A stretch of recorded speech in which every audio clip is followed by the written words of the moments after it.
Dylan Jackson. Okay. We'll see if that changes. You know, I really think that, you know, past history on this thing, you know, they're going to be conservative offenses. They're going to hand the ball off to Carr, and then you may see a play-action pass early, so I wouldn't take any chances on them early. Yeah, we're going to play straight early and just play, you know, find out what they can do, make them hurt us for the fullback before we, you know, come after them. Okay. I tell you what, too, on the first series, you know, they're not going to take it to the corner. They're going to wait until they find out how we're playing the option play. So I don't see us really needing to give them a bunch of quarterback stunts or anything like that right off the first series. We got to need some help on the sideline. Mike, you can help Butch, because they're going to have all this stuff down there. It's a crowded sideline. They're in there close. And so help us out. We can get the strength coaches to help us on that thing, too, if we can keep all the people back. And so we've had some problems on that before. We need to, as far as any type of different looks in the box, Tony, as far as a punt block. Yeah. I'll be talking hard about that, right? I'll be on the right. If they have shown anything different than what they showed like last week against Texas, because they had the little back coming up off the sideline, anything different, now you need to let us know right off the bat so we can correct it on the sideline. I think the guys are ready to play. I tell you, they've been in big ball games before, so the crowd's not going to be a big bother to them. I really don't believe it's going to be a bother. Let's get after them on the thing. All right. Miami is an independent, does not belong to a conference. The only championship available, the big one. So this is a very, very big ball game for the Hurricanes of Miami against Oklahoma.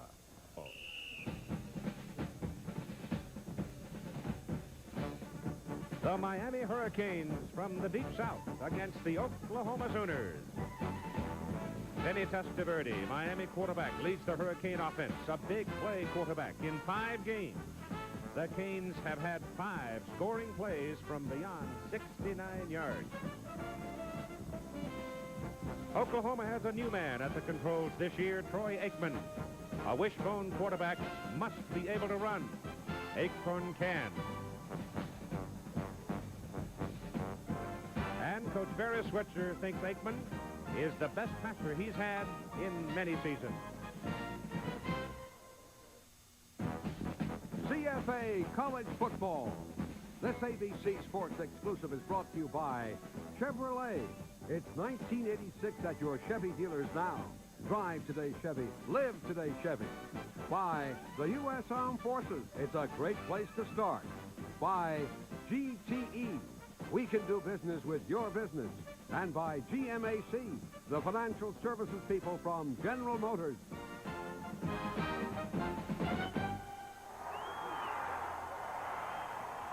The Miami Hurricanes, 4-1. Many people think they should be in the top 20. They lost their opening game to Florida. They have won their last 4. The head coach is Jimmy Johnson. His second year, his record is 12-6. Head coach 5 years at Oklahoma State. He has never beaten the Oklahoma Sooners. He thinks he's got a chance today.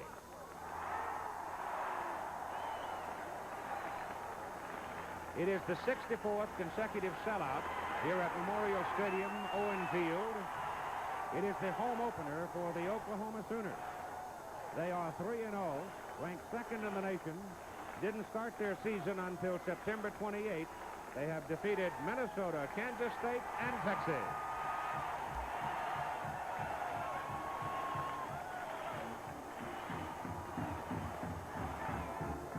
The coach is Barry Switzer, his 13th season, 118, 23, and 4. The best winning percentage among 1A coaches with 5 years or more at their job. And they come into this game showing the top defense in the nation. Hello again, everybody. I'm Keith Jackson, along with Frank Broyles, our analyst. Frank, you coached both these coaches at Arkansas, and you had both Jimmy Johnson and Barry Switzer on your staff at Arkansas. Tell us about them. Well, Barry Switzer, Keith, was just a deliberate football player. He didn't like changes. He played by technique, and his team reflects the same way. On offense, they can run the football. On defense, they can run to the win, and he likes to stay with what he believes in. On the other hand, Jimmy Johnson was a fiery, emotional football player, Keith. In fact, he was so good, we let him play his own way. He dared to do the unexpected. and he made a lot of big plays, and his team plays exactly the same way. And the comfort factor for him today is that his team can run a throw, and they'll be very unpredictable, and that's the best chance for his team to beat Oklahoma. We always try to look to one or two things in the early going here to give us a reason to read in the first quarter. It looks to me like the single most important factor will be whether or not the Miami offensive front can protect Testaverde and their quarterback and keep that Oklahoma defensive front four out of there. If the minimum rush of 4 can pressure the passer, then that destroys the game plan for Miami. They've got to be able to protect them with this inexperienced offensive line. All right, suppose they can't now. Does Miami have enough running ability, in your opinion, to hurt Oklahoma? Miami has the best combination of running and passing of any team that we've seen this year, and they don't care which way they win. They can do it either way. And this is the day Barry Switzer and his coaching staff expecting that the Miami defense is not a gimme either. They think they're going to have to expand their offensive planning before this day is done and try to keep the Miami offense off the field. So we're about ready to go. The Oklahoma Sooners rank number 2 in the nation against the Hurricanes of Miami. It is the third meeting between these two teams. Barry Switzer and his staff will get to find out about their defense early on because Miami is going to receive the ball with J.C. Penney. That's right. Montgomery Ward will be here later. J.C. Penney deep to receive it, number 21. Todd Thompson will kick it off. He is flanked by Warren Williams, number 24, who is one of the real speedsters on this Miami club. So it's the big question early on as to whether or not Oklahoma's defense can pressure Miami. And here's the kickoff, and that's knocked out of the county. There'll be no return of that one. And the Miami offense comes out with Vinny Testaverde, a New Yorker, big fella in there at quarterback. He's a good one, but he's been dinged with 13 interceptions. Warren Williams, very quick running back. Alonzo Highsmith is a power man, a 230-pounder. Brian Blades is a speedster at split in, and the flanker is Michael Urban. He's a 6'2", 200-pounder, and he runs about a 4'4". So they've got blazing speed at the corners. The question is whether or not Testaverde will decide to go early with the pass or whether or not he will decide to probe around with a running game. He's got both tools honed and ready, and here's your first snap, and he's going to throw on first down. Dumps it off, and the pass is dropped.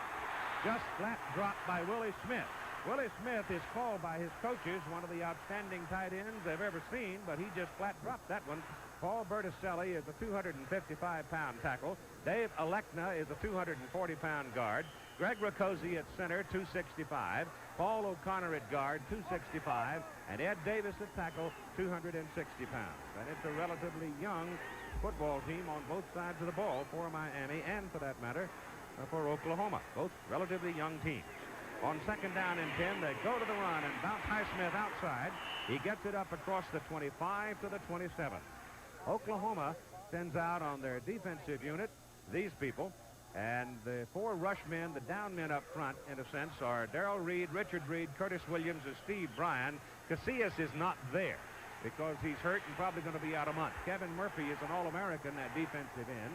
The backers you saw, and there is the secondary for Oklahoma, and they're playing up very, very tight now on third down and 3. Testaverde wants to throw, gets it deep downfield. He's got a man, but the pass is just a little bit too long to Brian Blades.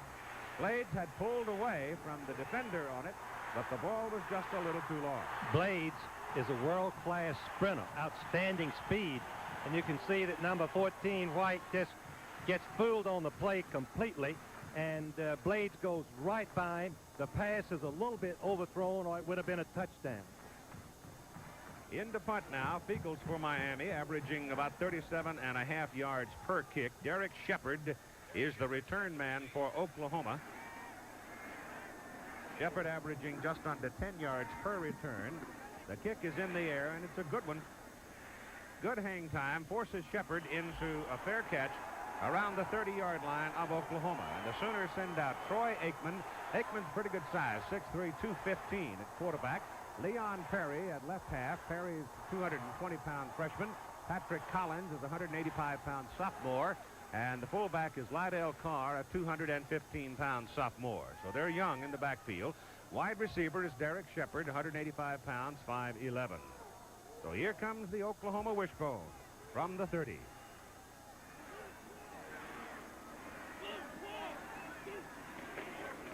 Aikman hands the ball off to Perry, and nothing fancy about it. He just popped it and picked up 3. Tight end is Keith Jackson, the big sophomore out of Little Rock, 240. Mark Hudson, tackle at 280. Eric Pope at guard, 265. Travis Simpson at center, 265. The right guard is Anthony Phillips, 275, redshirt freshman. Greg Johnson is 305. Like some of the Arkansas players, they have to take him down to the cotton mill to weigh him. Second down and 7. The ball is handed off inside. The gain is up to the 28 by Lydell Carr, the fullback, brought down by Jerome Brown. Brown is a 265-pound tackle on the front, along with Dan Stubbs, Derwin Jones, and John McVeigh. The backers are Fleming, George Myra Jr., yep, that's George's son, Winston Moss, and the secondary of Ellis Fullington, a surprise starter today, Selman Brown and Denny Blades, the brother of Bernie. Damon Stell is into the lineup now for Oklahoma. He's number 27. Ball is handed to the up man for the first down. Lydell Carr, the first man out of that wishbone, and Carr with good leg drive pounds it in there before Jerome Brown can bring him down. Interestingly, on Miami's possession, they had 3rd and short. They went to the pass. Oklahoma, first possession, 3rd and short. They go for the run and make it. Miami did not, obviously. As we look at Barry Switzer, winningest coach in college football that's been coaching over 10 years. It's first down, Sooners, just over their own 31. First man is Carr. He gets the ball. And George Myra, the middle linebacker, gets him at about the 46. Myra, number 45, plays the middle linebacker position. He patrols that middle like a cop. He's to go right with that fullback. But the center, Simpson, gets a little bit of his leg and slows him down. And by the time he gets over and grabs Carr, number 45, down, Carr's legs are moving and he falls forward for a nice gain. A pickup of about 6 yards on the carry. Second down and 4. And they stay inside with Carr. And he's close to midfield at the 49. Troy Aikman, the Oklahoma quarterback, is not a true wishbone quarterback as we would like to imagine, accustomed to. So Oklahoma runs the wishbone formation, but a lot of other plays, Keith, they mostly run plays out of that alignment, seldom the triple option. Well, here's the reason why they succeed with it. Carr on 4 carries has picked up 5 yards, 4, 5, and 4. Just the style of a wishbone offense. Third down and 2 for the Sooners. Still going with Carr. This time Miami's reaction to him is quicker. And they stop him after maybe a half yard with Derwin Jones and Jerome Brown. The 2 big guys in the center of the defensive front pinched him. And they still need close to 2 yards on 4th down, and out comes the punter. Here are the defensive stats of Oklahoma, and just look how impressive they have been. Number 1 against rushing, number 2 against passing, number 1 against total defense, and number 2 against scoring. Just outstanding. Mike Winchester in to punt for the Sooners, a junior out of Marietta, Oklahoma, and you see his average. It's a good one.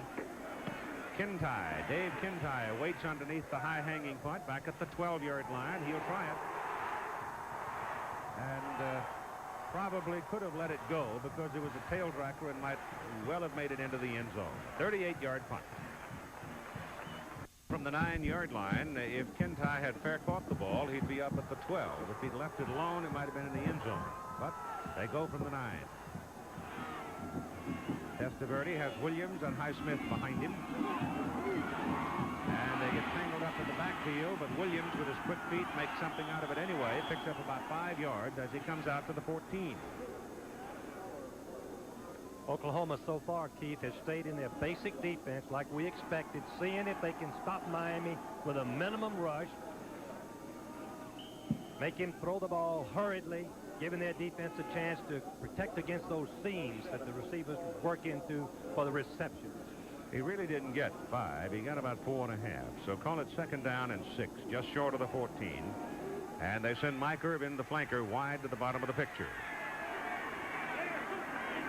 And Testaverde is back to throw and has good protection. Throws underneath to the 20-yard line to Warren Williams, the back swinging out of the backfield. And he's got a first down. Penn State having a ball game with Syracuse under the dome today. And Syracuse getting a touchdown. Penn State countering with a field goal. And Nebraska has had all it could handle against Missouri today, but looks like they'll handle it all right. And Ohio State now pulling away from Purdue. Notre Dame beats Army 24-10. First down, just over the 20 for Miami. No score first quarter from Newman, Oklahoma. That's Warren Williams to the 23. Kevin Murphy, a senior from Plano, Texas, whacked him. Kevin Murphy, number 39, was injured last year, did not get to play him, but the first game this year, he's come back strong from a foot injury. All Big 8 conference as a sophomore, all Big 8 conference as a junior, back for his fifth year, and is outstanding on that play. He was an All-American in 1983, and some of the teams, too. So he's quite a player. Second down and call it 7, and Testaverde back to throw. He had Smith down the middle, and Smith is knocked down by an Oklahoma defender. Testaverde finally dumps it. Ball is caught by Williams. And he's got a first down up around the 44-yard line. Keith, one thing that Jimmy Johnson told me, that Testaverde can move around. He's mobile, faster than the quarterbacks of the past at Miami. This time, the receivers are covered, although Keith, at least he didn't see Smith. Keith called it right. Smith was open, but watch the mobility of Testaverde. Gets away. Now he throws the ball to Williams, number 24, and watch out. These Miami backs can fly with that football once they catch that pass. So it's first down at the 44 for the Hurricanes. And they're off the hook, and Testaverde now with some daylight goes big with it. Down the sidelines for Irvin. He's got the ball. He's on his way. Touchdown, Miami.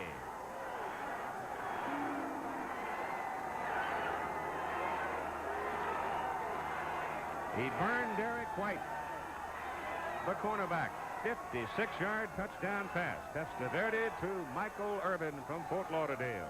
Michael Irvin just stayed wide, Chief, and Testaverde dropped the ball in. Watch the arch of this football. He knows he's got to lay the ball over the cornerback and drop it in front of inside the safety man. The safety man was nowhere there. It was really his responsibility. Michael Irvin, freshman, 6'2", 195 pounds with blazing speed. And in comes Greg Cox, who has never missed an extra point in his college career. He's hit 61 in a row.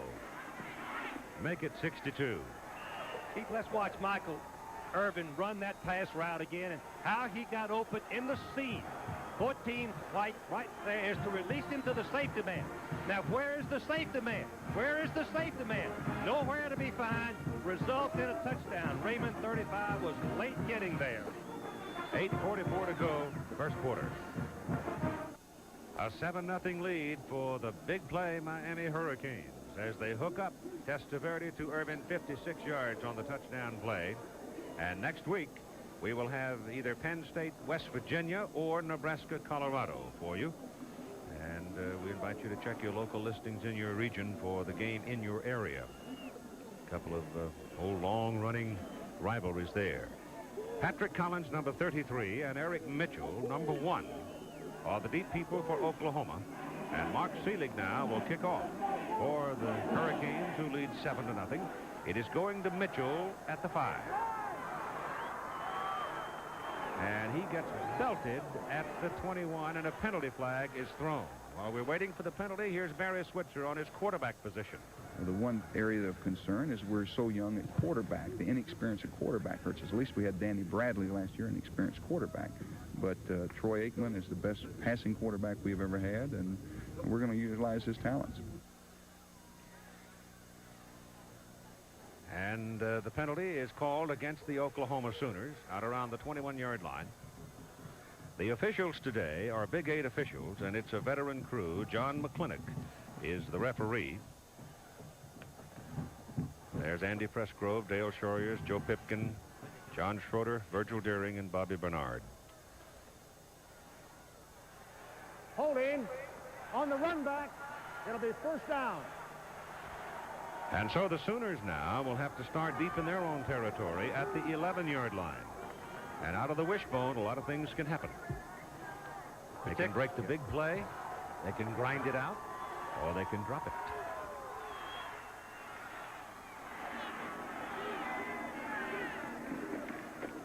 Little fake to the fullback, give it to Collins. And Collins is out around the 15 before he is brought down. A pickup of 3 yards. Now let's pick up with Jim Lampley. Here, Keith, was the scene moments ago in Legion Field. Last play of the game, Alabama versus Tennessee. Tennessee leading 16-14. Van Tiffen from 61 yards out, just short. Tennessee, Johnny Majors has beaten Ray Perkins 3 times by a combined margin of 5 points. They win it today, 16-14. Yours, Keith. Tennessee wins 1. How about Tony Robinson? We'll check with Jim on that a little while later. But right now, here comes Leon Perry to the outside. And he picks up a first down for Oklahoma up across the 25 at the 26-yard line. There's the value of the football player, the running back with vision. He banged into the hole. There was nothing there. He bounced it outside and found something. Keith, another thing is Perry weighs 220 pounds. He's just a freshman from Orlando, Florida. Going to play some at fullback probably today along with his halfback role. But you see just how valuable it is to have someone big and strong and be able to see where he's going. From the 26, Sooners first down. 1 man wide, top of the picture. That would be Derek Shepard. Aikman turns and goes down the line with it. Pitches it late to Collins, gets a block on the corner, turns the corner, and picks up about 6-7 yards. Boy, that was a good block thrown over there. It looked like it was Perry who threw the block. You're right. The lead back on the wishbone has to be able to block the quarterback. Now, the Miami defensive backs have been taking on receivers. Now they're taking on a 225-pound blocker, number 2, top of your screen, right there. The defensive back waits and catches him, and there's no chance for him to make the play. Collins is averaging over 9 yards per carry on the season. He's explosive, had a big run against Texas. Last week, Aikman back to throw on first down, goes for the bundle, and it is caught by Keith Jackson. And Jackson is out of bounds inside the 20 at the 16-yard line. Keith, did you see a little bit of shove just before the jump? It looked like there was pushing going on, and the receiver Jackson came up and caught the ball. Big play. It's a throwback pattern, something that the Oklahoma coaches said that Miami may be vulnerable to. Fake one way, throw it back. But right here, Jackson is 6'3". He goes up and catches the ball beautifully. Outstanding basketball player, 50-yard gain on the reception. He may be in hunting for Steve Zabel's record before he is done for catching passes at a tight end position. This goes to Collins, hole over the left side. Picks up 3 as he is brought down. Number 98, Jerome Brown, came firing in, but there was just enough contact on the block to sort of nudge him out of the way. Otherwise, he'd have had him behind the line of scrimmage. Those are the people hurt for the Oklahoma Sooners. The Miami defensive backs are getting a lesson in taking on blocks and having to come up and make tackles at the line of scrimmage. They'll improve on this as the game goes along. 2nd down and 7 from the Miami 14. Pass to the corner. Good. Touchdown, Oklahoma.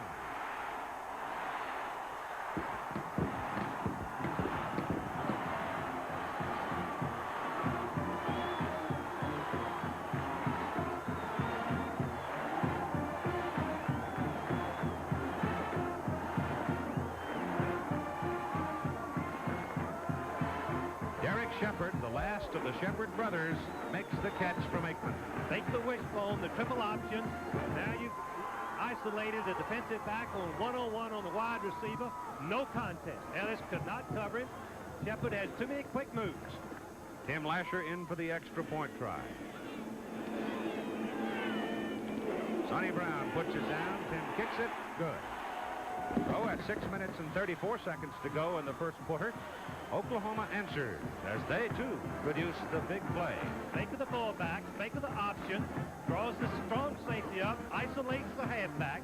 The quarterback lays it right out there perfectly to Shepard on the goal line. He steps over, and with 6:34 left, we'll be back.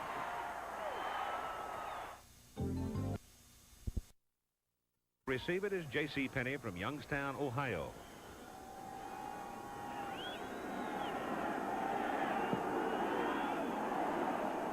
They're not going to run that one back either. So Thompson has kicked the ball beyond the end zone on both occasions. Here's Shepard, number 3, 1-on-1, right on the goal line. Baying the defense, Ellis, the defensive back, trying to cover him. Watch Shepard set up the defensive back. he squares that cut off and separates himself from the defensive back. The ball is right there. Use your weapons. Bear switches on this drive. 2 big passes. Aikman's known for a better passer than he is runner. Build your offense around the strength of your quarterback. And he can burn it. He rifled the ball on that last pass. Testaverde and company now from the 21st down. Ball is given away to Highsmith. Alonzo Highsmith will have 1 yard. That's all. ABC's presentation of NFL Monday Night Football at 9 Eastern Time, the Green Bay Packers and the undefeated Chicago Bears. Boy, Mike Ditka's got those Bears going, hasn't he, Keith? Say they've got the best offensive line and defensive line maybe in professional football. Mike will have a driver going home from the airport next time. 2nd down and 9. It's Alonzo Highsmith to the outside. Big man puts his shoulder down and bangs into the Derek White, the cornerback. Picks up about 7. Here's Jim. 2 scores in the top 10. Nebraska has beaten Missouri 28-20. Dale Klein's 7 field goals tied an NCAA record. Ohio State final at 41-27 over Purdue. Byers with his first 2 touchdowns of the season, and they provided the difference. Purdue turned it over 5 times to none for the Buckeyes, and that was key to the outcome of the game. Keith? Already from the 28-yard line, it is 3rd down and 2 now for Miami.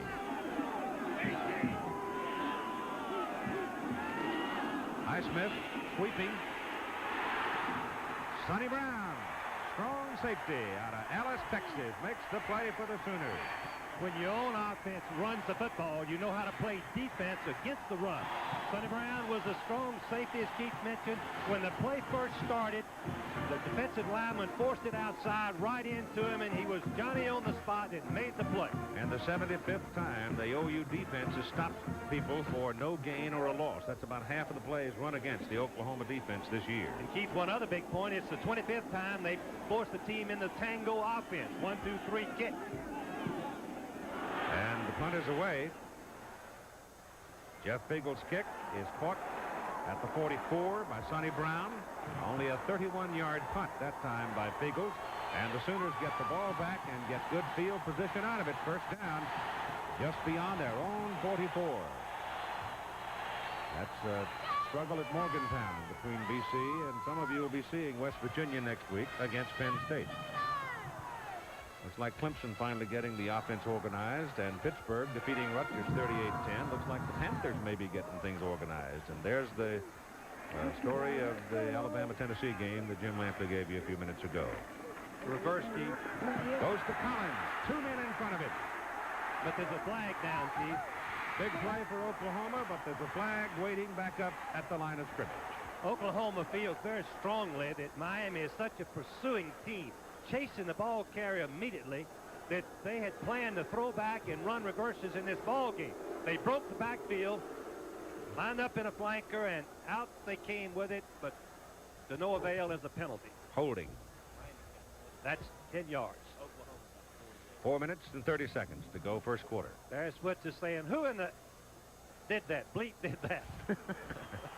Don't blame him. He's getting right there. You get out there and tell him. He's on that referee right now. How in the world could we be holding on a reverse play? Oh, he's made. Still 1st down. That touchdown in the first quarter by Oklahoma, incidentally, was the first time they've scored in the first quarter this season. They've been playing very close to the vest, leaning. First touchdown, anyway. Yeah, Keith, they've been leaning on their defense since the defense is #1 ranked in the nation. They back up now on 1st down and 20 to their inside the 35 as Aikman drops to throw and shoots it down the middle where Keith Jackson, the tight end, is wide open. And he's got a 1st down. No, he doesn't either. He's short of the 1st down by 2 yards. This is the auxiliary offense that Oklahoma has put in to take advantage of their quarterback, who is 6'3". Aikman sets up like an old pro team and rifles that ball to Jackson. What a target he is right over the middle. Somewhere the linebackers of Miami got lost. No one around, and the pass goes for a big gain. 2nd down and 2 from the Miami 47.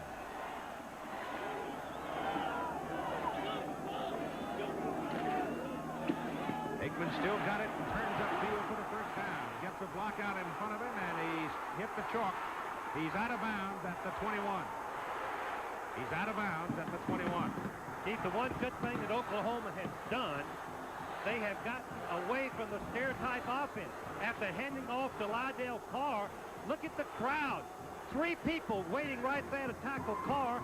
Not enough people left to take on Aikman, the quarterback. Good blocking downfield by the wide receiver, number 3, Shepard. And Aikman shows some running ability there, more than people had said that he had. 26-yard gain. And first down at the 21. Keith, this right now appears to be it's going to be the best offensive struggle we've seen all year long. How's that look?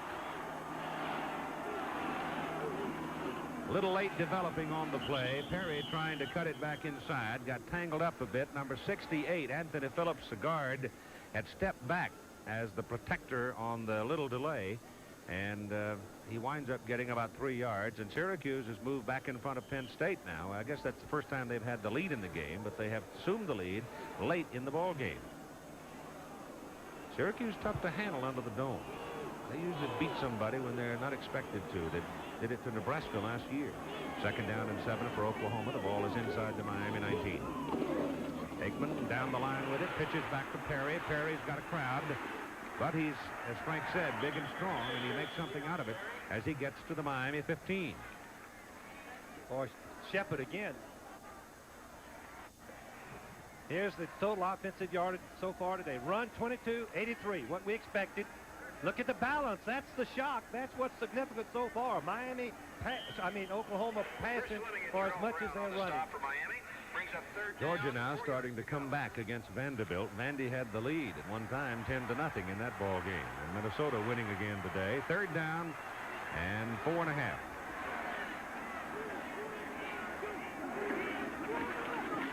Boy, that won't work. The Miami people were all over Damon Stell as Aikman was off the snap, dropping back as if to throw the ball, and slipped it off to Stell, and bingo.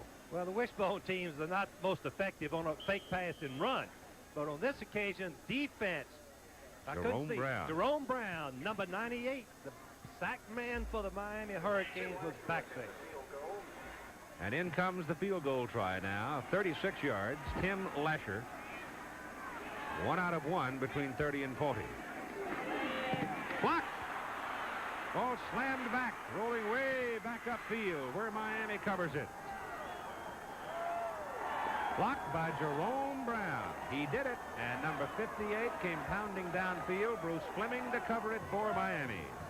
Jerome Brown comes right up the middle, Keith. No one touched him. There he is, and he goes a tremendous leap, gets his hands up in front of it, and blocks it solidly, and there Miami has another chance. First down on the Oklahoma 45. That block punt by Jerome Brown resulted in a 35-yard pickup for Miami as the ball comes back near the Oklahoma 45, where the Hurricanes have it first down, and Highsmith can't get loose inside. He started to cut it back against the grain, but waiting for him was number 93 for Oklahoma, Curtis Williams, who's playing a nose guard in place of the injured Tony Casillas. And many people think Tony Casillas is the best, one of the best football players in the country, and he is hurt. Now, number 42 just left the lineup. Paul Migliazzi was helped off the field, so he's out of there, and Dante Jones comes in to replace him, and you don't lose a lot with Dante Jones in there. Back goes Testaverde to throw. Has some time, has some open field, gets it away. Pass is good to Irvin, who has a touchdown already, and he's still working at it. And finally down around the 26, 25-yard line. If you're going to throw the football, you've got to have effectively a quarterback that can scramble. Irwin goes down, and when Testaverde scrambles, Irvin starts working to the middle, and is wide open. Now the excitement begins. He's hard to get down, difficult to get down. Number 7, Glenn could not hold him, but the key was Testaverde's scramble, concentrating downfield, and finding the open receiver. The ball is marked just inside the 26 of Oklahoma. First down for the Hurricanes. A 7-7 ball game with 35 seconds to go in the first quarter.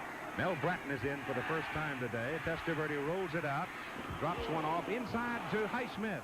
And Highsmith, running hard after making the catch, is knocked out of bounds around the 13. Again, Jim. All right, Keith, you have told the viewers that Syracuse leads 20-17. Here are the particulars. They got a touchdown pass from McPherson to Mike Ciano, 45 yards with 7 minutes left. It is now close to 5 minutes left in the game. Penn State, with only 92 yards offense in the first half, is having serious difficulty moving the football in the Carrier Dome and is in trouble. Back to you. Testaverde now has hit 5 in a row, and it's first down Miami at the Oklahoma 13. Ball is handed off to Breton. Mel Breton, big barrel-chested, tough runner, is inside the 10 and dropped around the 8-yard line. And the first quarter is over. So after the first 15 minutes, we've got what we thought we would have, a good one. 7-7 tie. Jim up with that third tight end in a blocking back position, but go the other way with Breton, and he won't get his first down. He's going to be a step short of it. Sonny Brown came over and knocked him out of bounds. They set up strong side right, but went to the weak side. And the Oklahoma defensive people, as has been pointed out, run to the ball. Keith, it's very short yardage. I would go for it. Miami has big running backs. We've seen Highsmith and Mitchell run over some of the best defensive football players in America from Oklahoma. As we look at Jimmy Johnson, he's going to do the unexpected most of the time. He's great at it. As we said earlier, as a player, he dared to do the unexpected. That shorter yardage, I think he wants the 7 points. And with Highsmith at 228, Bratton at 215, he's got a chance to make it. But against the #1 defense, Nebraska last year tried right here, might have won the national championship for it and failed against this defense.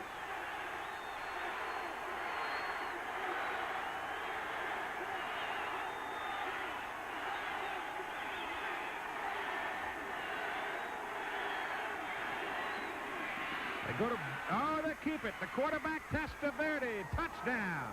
Quarterback bootleg. Surprised by Jimmy Johnson.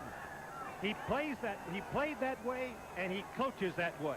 He likes to be unpredictable. Who would have thought that Testaverde would keep the ball on 4th down and 3 inches? Oklahoma didn't, because they chased the back all the way to the right of our screen. Look how wide open the quarterback is.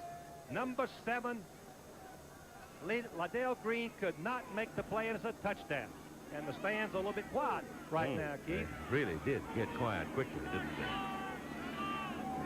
Greg Cox for the extra point, and he's got 63 in a row at 14-16 to go in the first half. The Miami Hurricanes have come back to reassume the lead, 14-7 over the Sooners.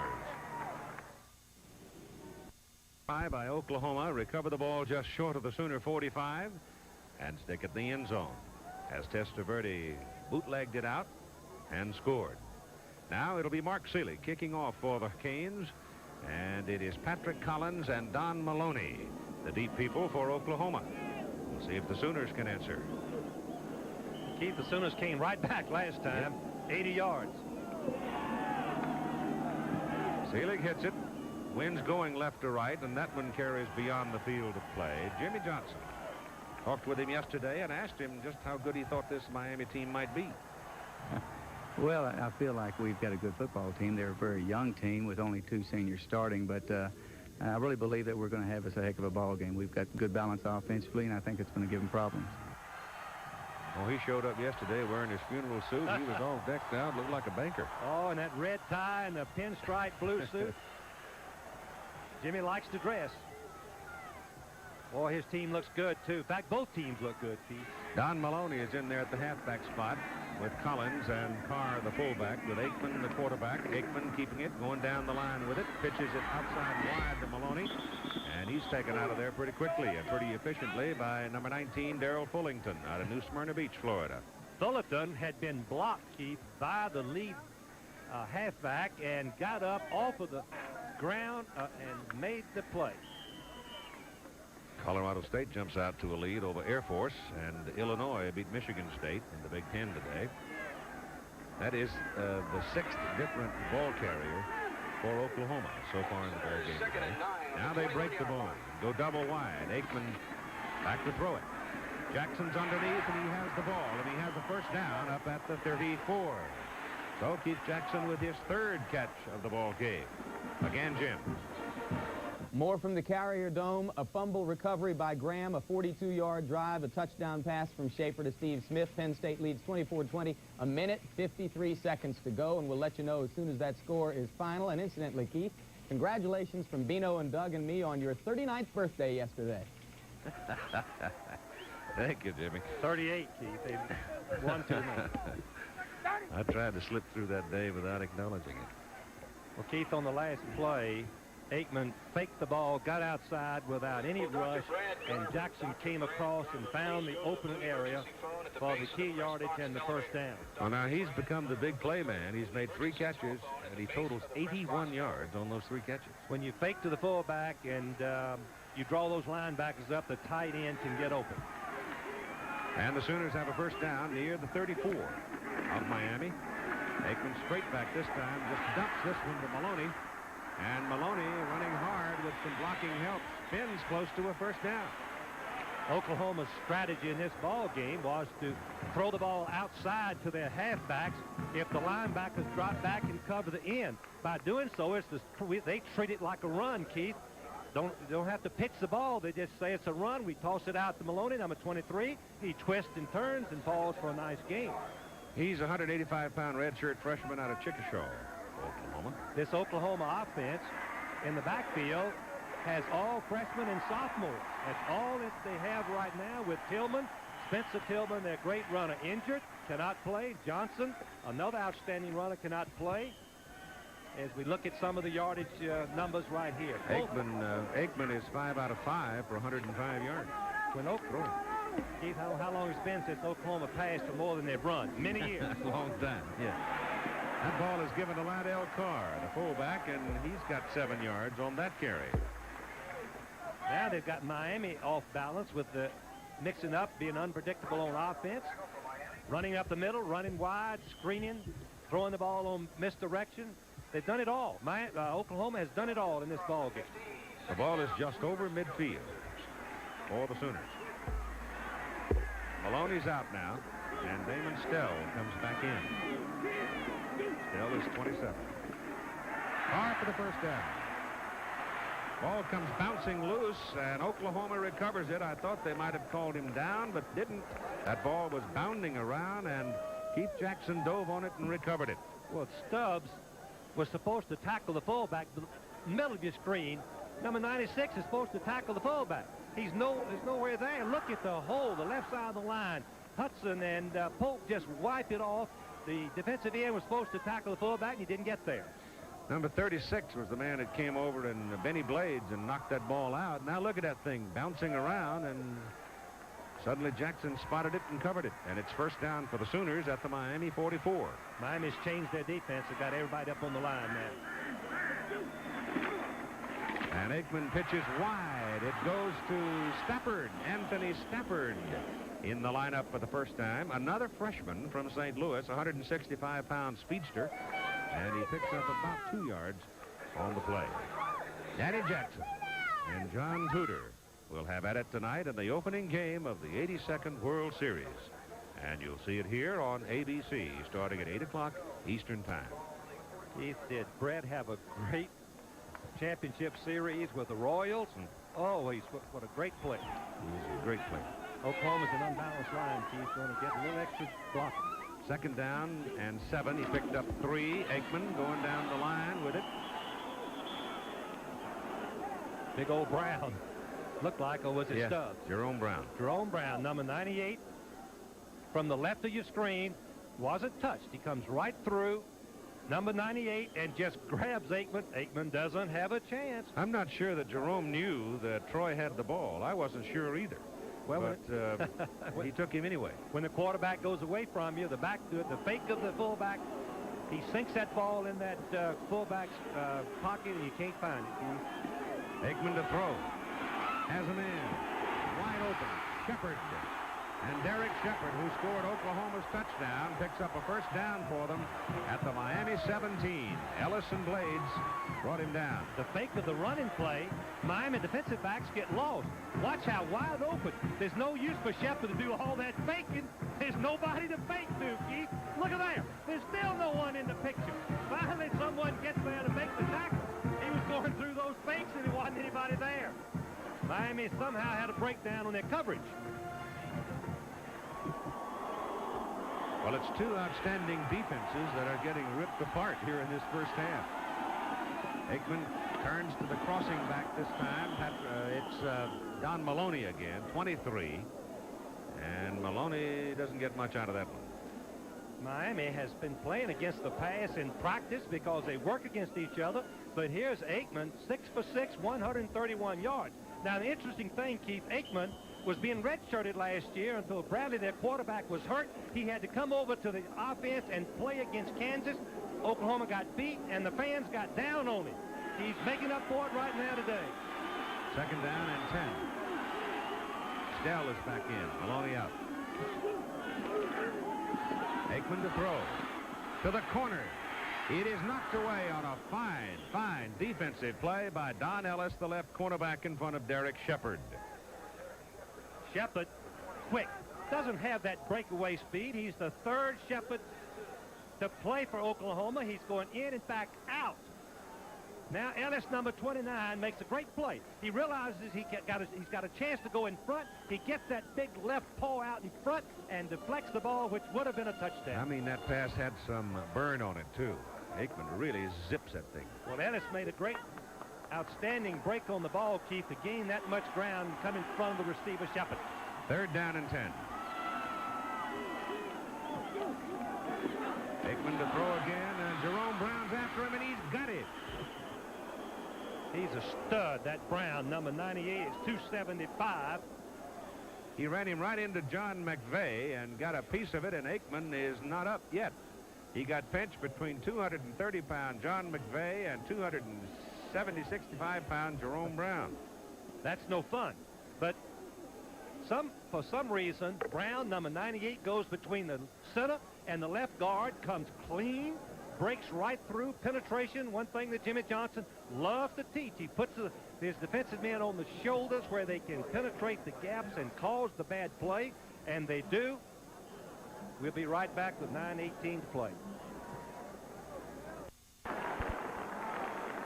When Oklahoma comes back with the ball, they'll go with a freshman from California. Jameel Holloway. Jameel Holloway, Chief. Outstanding in high school, was a wishbone quarterback in high school. Todd Thompson now has come in to try the field goal from the 46-yard line. It's a little outside of Tim Lasher's range, but Thompson has plenty of leg, and he missed it. He hooked the ball and couldn't draw it back into the uprights. And at 9:01 to go in the first half, Troy Aikman, they're looking at his ankle or knee. It's an ankle. It's the left ankle. So he got trapped. All right, Jim Lampley again in New York. It is final in the Carrier Dome. Penn State now having won 6 straight games by a combined margin of 24 points on the season as they beat Syracuse 24-20. Also at Chestnut Hill, West Virginia beat Boston College for the 6th straight time. Next week in the Nittany Mountains, West Virginia will visit Penn State, and we will cover that game regionally here on ABC Sports. Back to Keith Jackson. It's always been a pretty good ruckus, too, when those two get together. Don Nealon has done a good job in West Virginia. Miami takes over the ball at the 29, first down, and Testaverde on a deep drop goes to the sidelines. The pass is caught by Willie Smith, but he doesn't get a whole lot out of it. About 2 yards. Tony Rabin, number 35, was all over him. Now let's check in with Tim Brandt. Keith, you were right about it being his left leg. It is his ankle. They are looking at it now. The orthopedic surgeons have looked at it. They are going to try to get some weight on it and see if, in fact, how serious the injury is. You can see Troy was in a lot of pain. He got it twisted underneath there, and then a tackler came down on top of it. But right now it is his left ankle. They don't realize how serious it is yet. Second down and 8, zipped upfield, complete to Smith. Smith's got a first down for Miami at the 41-yard line. He drilled that between 2 defenders. He threw it before the defensive linebackers could react. Smith, interesting story about Smith. Last year he caught 66 passes, Miami seasonal record. This year he has 14 receptions. Why the decline? They're double covering him, Keith. They're watching him, jamming him at the line of scrimmage. Opponents. Out of the I formation this time. And the ball goes to Mel Bratton. Big back. crosses midfield and goes to the Oklahoma 49. He picked up at least 9 yards before Liddell Glenn could bring him down. This Miami football team is moving the ball effectively against the #1 defense in the country. Last year, as we look at Troy Aikman, Keith, I believe they're going to take into the dressing room and either x-ray it, put ice on it, and try to stop the swelling. He is hurt. That means we will see Holloway on the next offensive series, the freshman. And they say he is Fast. An old Oklahoma expression, quick as a hiccup. On second and short, long pass downfield, Testaverde to Willie Smith, and the Miami Hurricanes are cooking at the Oklahoma 30. How about the surprise, Keith? 2nd down and 1. Go to your good target. The coaches tell me if you just throw it close to this man, if you just throw it close, he will catch it. But he's wide open here, does it? And to drill the ball right there, Testaverde has been outstanding throwing the pass today. 2 great tight ends in this ball game, Willie Smith and also Jackson. First down Miami at the Oklahoma 30 with 7 minutes and 22 seconds to play in the second quarter.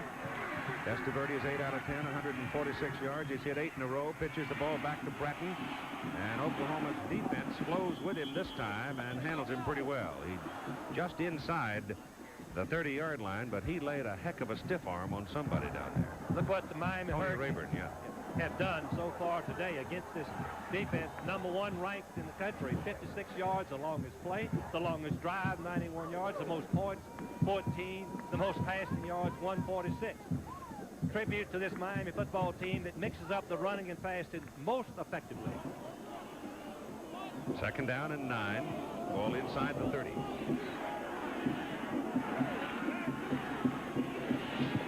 Testaverde dumps it in a hurry to Bratton. Bratton is gang tackled at the 23.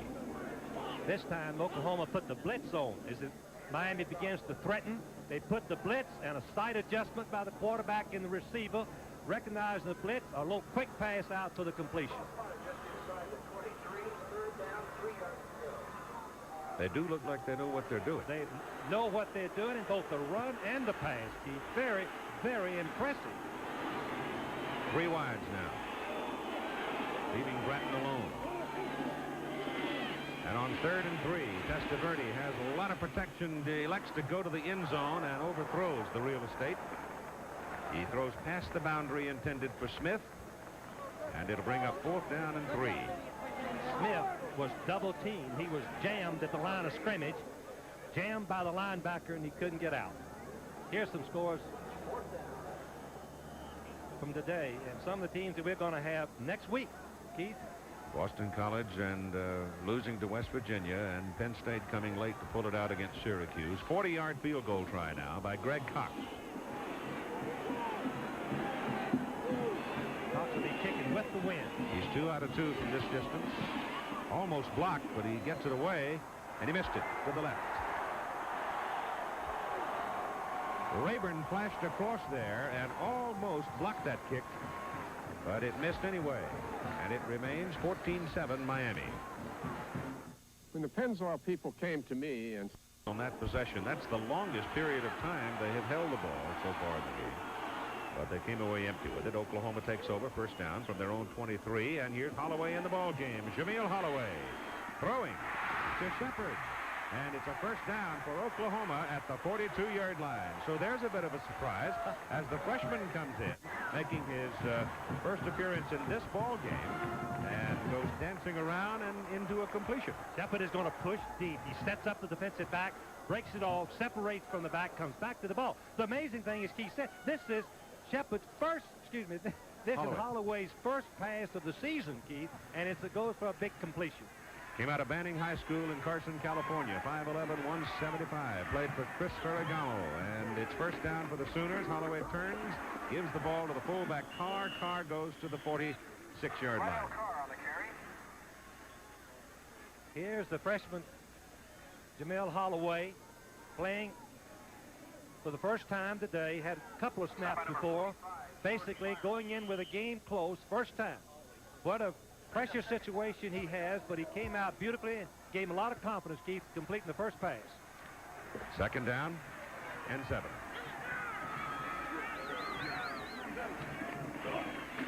Pitches the ball well. It goes outside to Stafford. Anthony Stafford goes for a first down. Boy, they got speed on the corners. They always have speed on the corners. That's the acid test for a young quarterback, the blitzing in.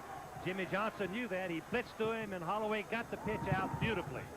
And you've got 5 minutes and 41 seconds to play in the first half, with Miami leading Oklahoma 14-7. Arkansas and Texas now 7-3, and it's opening day for the expanded stadium in Fayetteville, Arkansas. And you ought to see this fella sitting next to me fussing. Well, this time the Miami defensive people handle it, don't they? George Myra Jr., number 45, jumps on Carr. Stop by number 45. One thing, Jimmy Johnson, who's worked against the wishbones, been on squads that coach the wishbone, knows you have to take the fullback away first.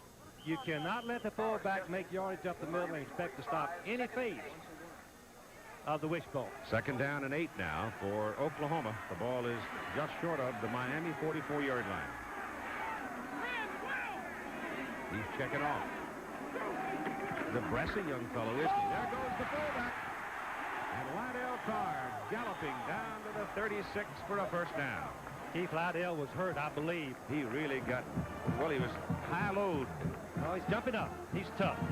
But he got, as Keith said, the second man up. Notice carefully, after he gets hit by the first man right here, the second man really hit him. Can't see who that is.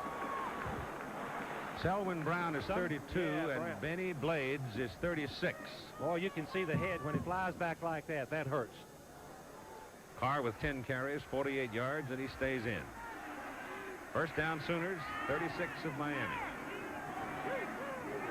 No, Carr's out. Anderson is in there at fullback. Give the ball to Patrick Collins. And he is another busy sort of a runner as he moves the ball inside the 30. Boy, that what? One penalty flag so far in this ball game. And I don't believe we've had a turnover, have we? Don't believe it. Nope. Beautifully played game, but the defense are doing all they can do. The offensive line of Oklahoma, outstanding. And that takeoff, that first 10 inches is the pivotal area for that offensive line in the wishbone. They control that first 10 inches, the backs are gone. It's 2nd down and a long 3. And the fullback, Rodney Anderson, carries a 205-pounder out of Dickinson, Texas, and he does not get the first down. They are 1.5 yards short, and they're going to go. Two different styles of offense, both highly successful. Oklahoma lining up and running the ball, using the option plays. Using a lot of people, too. Using a lot of people. That's the 8th rusher that we've had carry the ball for Oklahoma today. Here's the blitz. They take it inside, and Miami stops Patrick Collins. They give him all that he could make, Keith, and it's going to be very close, maybe a foot short. I think that a running football team here, Keith, usually will go for it. Carr's back in. It's going to be about 2 feet short. Big play for Oklahoma, and a big play for Miami, because if the wishbone teams have a way, Keith, of scoring on short yardage, if they don't stop him at the line of scrimmage, the quarterback of the pitch could walk in for the touchdown. Here's Barry. You can see the little frown on his face. 3 minutes to go in the first half. 14-7 Miami. 2 split ends. That's unusual. I think that ball came loose and was rolling around, and Miami has stopped the play. Holloway, I think, missed his handoff to Lydell Carr, and as a result, Miami clobbered him, and they hold Oklahoma and take over the football. Today's touchdown, he's run for a touchdown. His coach says this of him. You know, everyone has said all along that he's got great ability. He's got a great arm. He has great speed. But the thing that I like about him, he's a hard worker. He's a team player, and the team really rallied around him, especially last spring. They really have a good feeling for him being our quarterback. Darrell Oliver is in the backfield now, number 37 for Miami, as Testaverde takes a deep drop to set up a screen pass for Bratton. Spins away from the open field man and gets it up across the 30. Boy, he almost got loose for a big play. Here's Tim Brandt. All right, Keith, I've just run out of the Oklahoma locker room. I was in there with Dr. David Fisher as he was watching Troy Aikman, the Oklahoma quarterback. The X-ray is back now, and Troy has a fractured fibula in his left, just above his left ankle. So it is a fracture. He is gone, and now it's up to Jameel Holloway, the youngster, as you watched him. That's a four-week, yeah, that is sad. That's a 4-week injury, Keith. Be hard to get back earlier than 4 weeks. Second down, call it 7 for Miami after that effort by Bratton. And here comes Oliver. And there's nothing there for him to speak of. Miami's strategy right now appears to me to be that they're going to use as much of the clock as they can. Do not give Oklahoma a chance to intercept the pass. Now it's 3rd and long, and they'll either run a pass maybe close to the line of scrimmage. They'll take a little chance here. They got the wind to their back, but they ran on 1st and 2nd down. 3rd down and about 7.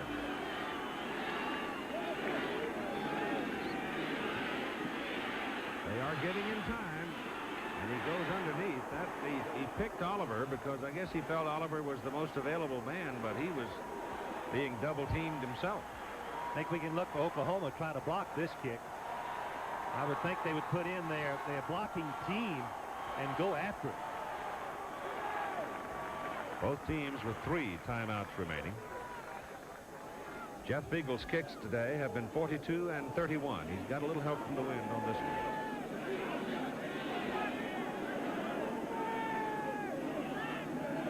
Just 10 men out there, Keith. For Miami? No, this level. I'm sorry. Yeah. Dixon back for the Sooners. Slips down at the 30. Trying to make a cut and come back this way. 42-yard punt, 3-yard return, 1:15 to play in the first half. With the football, first down at their 30. They trail 14-7 to Miami. They have 1 minute and 15 seconds to work with. They have 3 timeouts remaining. Jameel Holloway on in relief of Troy Aikman, who has a broken left ankle. And Holloway dancing around. If he'd have gone left, he'd have had a lot of daylight. Instead, he went back to the right side. And he's going to pick up maybe 4 yards on the play. Here's Tim Brent. Keith, I have a little bit more information for you on the injury to Troy Aikman. I told you it is that cracked fibula. I just conferred with Dr. Fletcher again, and he says that an injury of this type usually takes about 6 weeks to heal. That's the average. If that's the case, then Troy Aikman could be back for the Nebraska game, which I believe is November 23rd. Long march from here to there. Second down, call it a 5-yard pickup for Holloway. Rolls back to throw and gets his pass off. He has a man, and it is late getting there, and it is almost intercepted by Benny Blades. If you called it beautiful, the receiver was wide open. The freshman just not having the time and not enough practice is a little late with the ball. It should have already set up and thrown. Look how wide open he is. You can see how far Blades, 36, comes across, comes close to intercepting the ball, but at least he knocks it down incomplete. Doesn't have control as he goes out of bounds. The intended receiver was Lee Morris, number 84. He's a sophomore out of Del City, Oklahoma. It is 3rd down and 5 now for the Sooners, and Holloway throw it again. Gets pressure from the backside, gets away from it, passes away, incomplete.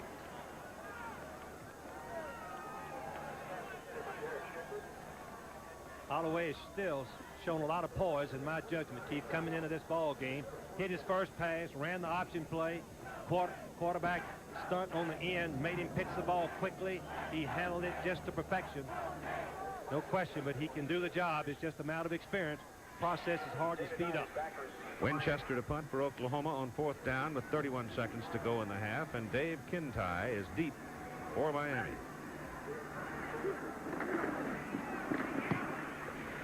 Low kick by Winchester. Kintai takes it, splits the defenders, and comes back to the 40-yard line. The Hurricanes have the ball, and we look at the Miami campus. From Marine Bio. Leading by 7 points, 14-7. Very likely just going to take it to the clubhouse after this snap. Both teams been very effective moving the ball.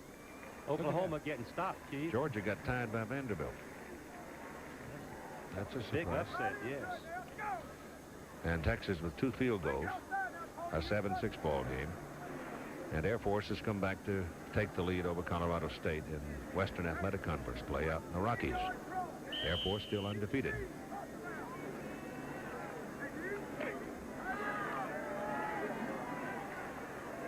He Keith, he may just throw the bomb down the field. He might. Like you say, Jimmy Johnson, whoops, almost had a man jump, but he got back, and he is going to load it up. Now he throws it away, and that could be flagged. But we'll get away with it. Troy Johnson, number 80, big sophomore from Houston, was the man getting theirs, you flag. They're going to call him for dumping the ball. There was not a Miami man within 40 yards of it. And that's not exaggeration either. The receivers had all gone deep. Oklahoma had dropped back and covered, but here is what Testaverde has done today. 10 out of 15, 154, 1 TD, no interceptions. They always wind up with a big old quarterback. They had Jim Kelly, of course, and big and strong. Bernie Kosar, big and strong, and now Testaverde at 6'5", 210 pounds. Ball comes all the way back to the 24-yard line, and he wants to throw it again. And he runs out of the pocket. Now he throws it up the field to Blades, and Bryan can't hang on to it as the ball comes in low to him. And so it'll be third down. Keith, as you were talking about Testaverde, of course, Miami having big quarterbacks. Kelly was big. He was from Pennsylvania. Testaverde is from New York. So and Kosar was from Ohio. And that's right. Kosar was from Cleveland, around Cleveland. But what happens is a team that has a history of throwing the ball and having success, the quarterbacks migrate to that school where they are assured of having a chance to use their talents. It's third down and about 25, and they run this one, sending Darrell Oliver out into the open, and Oliver runs the ball up to the 35-yard line. The clock is ticking away, and time will run out now, and the first half is history, with the Hurricanes of Miami leading the Sooners of Oklahoma at halftime by a score of 14-7. And Tim Brandt now with Coach Jimmy Johnson, and here they are. Jimmy, the first question, you have to be pleased, or a statement really, you have to be pleased with your offensive line. They've kept the pressure off Testaverde. That, of course, I think was a question mark coming in with their youth. Well, I'm pleased with the way the young guys, we don't have a senior starting on offense, and the young guys have really played well this first half, and we expected to move the football. The thing that concerns me is we have worked so hard all week long trying to stop the wishbone, and now they come out throwing the football, and so it really gave us some problems defensively. With Aikman out of the ball game, he will not return this afternoon. And Holloway, of course, in his first college game, do you put more pressure on him? Do you try to confuse him? How do you handle that? Well, Holloway's a jitterbug, and besides that, he throws the ball extremely well. And so I don't know that we're going to change much of our game plan defensively. We're still going to stay with what we've been doing because we've been trying to pressure Aikman anyway, so we're going to pressure him. Jimmy, as many times as you all have put the ball on the ground and turned it over earlier in the year, you've got to be pleased. They've held on nicely. I think our guys have been really intent. Everybody was concerned that this was such a big ball game, but really, we play so many big ball games. It's about every other week with our schedule, and so, it's no big thing for us to come in here to, Oklahoma Field and play against these guys. We play a lot of big ball games. Well, Keith said the championship you all played for is the big one. Thank you very much, Jimmy. Good luck in the second half. So, that's our halftime score. Miami leads 14-7. A lot of predetermined stuff. The kid's doing a good job so far. I'm proud of him, but we're a little short right now. Barry, I've got to ask you, how do you get more pressure on their quarterback?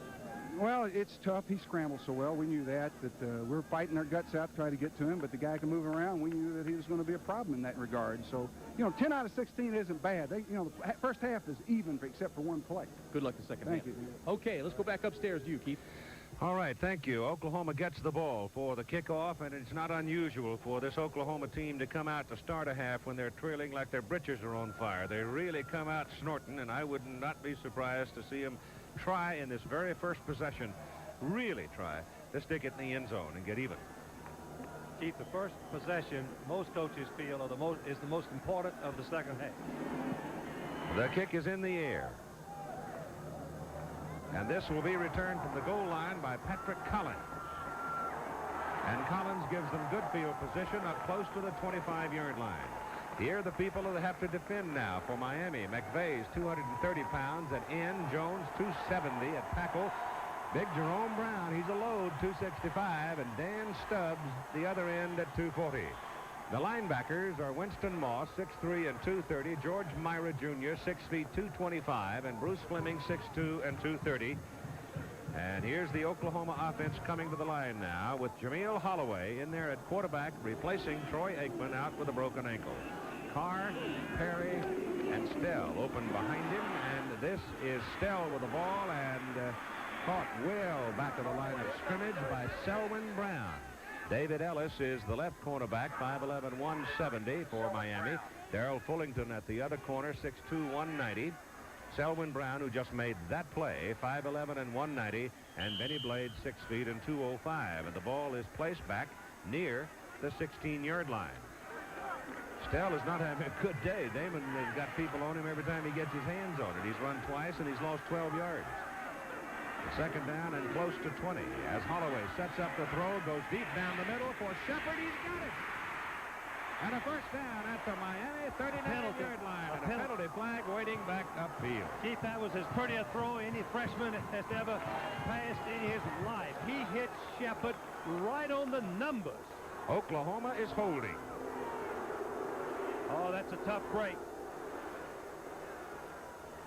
But Holloway showed his confidence. He displayed his ability to hit the deep pass. That will wake the Miami defense up.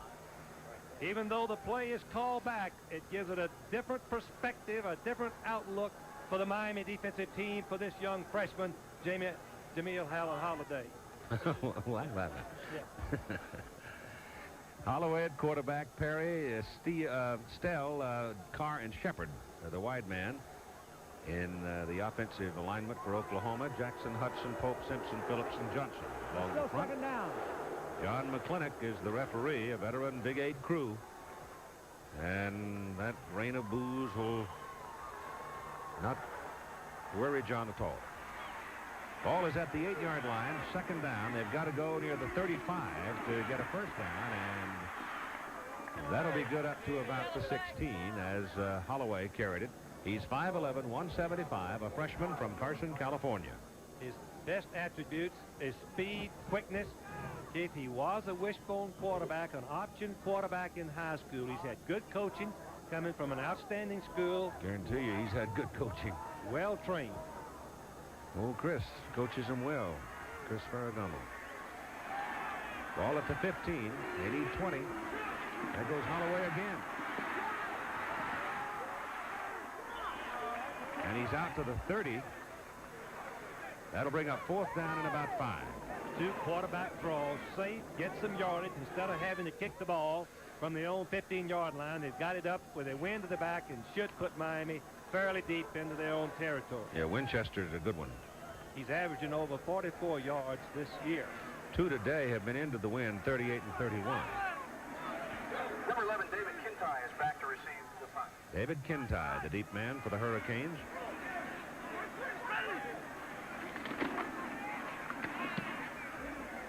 Winchester got that one. Kintai all the way back to the 20. Penalty flag is thrown back around where the kicker might have been slapped around a little bit. A 51-yard punt. And I think Bubba McDowell may have been the man that came in and nailed the kicker. Keith, I believe it was running into the kick. The 2 Miami players hit each other and one knocked his teammate into him. It's 5 yards. If it's running into the kicker, you can see the 2 going in. And finally, one teammate knocks his other one into Winchester. He falls over, and it's a 5-yard penalty, but it's enough for the first down. Just enough, yep. It's just enough. They needed it right at 5 yards, and a 5-yard penalty is going to be given the first down by about a foot. So those 2 quarterback draws, Holloway ran with a difference and helped them making the first down. So Winchester had kicked that ball some 56 yards, 51 yards, and had Miami well back around the 20. So he did his job as well, but Oklahoma gets the break, and they get a first down at the 35. I would expect a lot of stunts to confuse Holloway. Hands the ball to his fullback Carr, and Lydell Carr picks up a good 5 yards right up the pipe.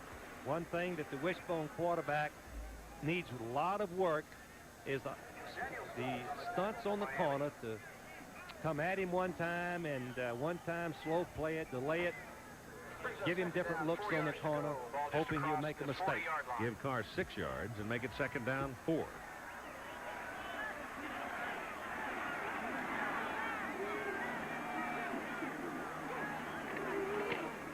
Flip it outside. This is Stafford. And Anthony Stafford will have a first down for Oklahoma at the 49 of Miami. A great block by the lead halfback, number 33, Collins. The cornerback has no chance. The lead block by the halfback, turned downfield on number 32, Brown. Linebacker, I guess, Blades comes all the way from safety man to make the play. Stafford has carried 3 times and picked up 22 yards. Damon Stell comes in to replace him.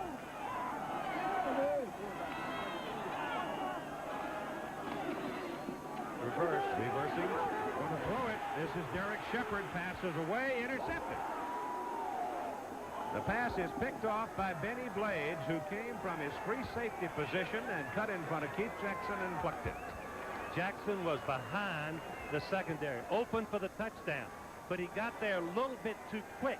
Had he delayed in the middle just a step or two more, then broken to the outside, Blades would have had no chance to get there, but he does. Number 36 makes a great play for the interception and stops the drive. First turnover of the... And let's see if Willie Smith becomes more available, or if he looks more to Irvin, or if he decides to keep run going. the ball. There's a lot more options they've got, Keith. I'm going to throw it. And he nails Willie Smith up at the 45-yard line in front of Ricky Dixon. Just a dart. Testaverde threw the ball deep. Darrell Reed, defensive end, 6'2", 210. Richard Reed, defensive tackle, 6'4", 260. Curtis Williams weighs in at 6'3", 250. Steve Bryan, 6'3", 255. Kevin Murphy, 6'2", 230. The defensive front for Oklahoma. Miliazo, linebacker, 6'1", 220. Brian Bosworth, 6'2", 235. And Bosworth has been quiet today. He had 14 tackles against Texas. Little draw play, this time with Highsmith carrying. And on first down, Highsmith picks up about 3. Derek White, secondary, is cornerman, 5'9", 185. Sonny Brown is the other corner at 6'2", 190. Actually, he plays a strong safety. Tony Rayburn, 6'3", 195. And Ricky Dixon, 5'10", and 180. Keith, Oklahoma has come in with a nickel back, taking out defensive lineman. On second down and a long 6. Testaverde back. Again, he's scrambling, and he's got some room, and he's got a first down as he tiptoes out of bounds at the Oklahoma 42. First time, Keith, that we've seen the blitz by the linebacker. You just mentioned we hadn't called Bosworth, the all-Big 8 linebacker. He times the blitz perfectly, gets knocked down by the lineman, but he gets back up and forces Testaverde out of the pocket. But once again, Testaverde, presence of mind, runs for the first down. He's pretty quick. Yes, he is quick. 4.8 in the 40, which is good for a 6'5 quarterback. That it is. First down near the Oklahoma 42 now. Hurricanes are leading 14-7, and they've got something cooking to start the second half. Ball is handed off to Warren Williams. And he's to the Oklahoma 35. And he's going to be 3 yards short of the first down. There's the offensive alignment for Miami with 11 minutes to play in the third quarter. And the crowd very quiet now as Miami, getting its first possession, starts to move the ball up the field. Second down, 3 yards to go for Miami. They're trying to wave. That shouldn't bother the Hurricanes. They're making a lot of waves. Penalty flag flies as Highsmith dives for sufficient yardage for the first down, but let's see about the flag. Instead of Miami having second down and 3, it's going to be second down and 8 or second down and 13. Yep, 13. Only the third penalty against Miami.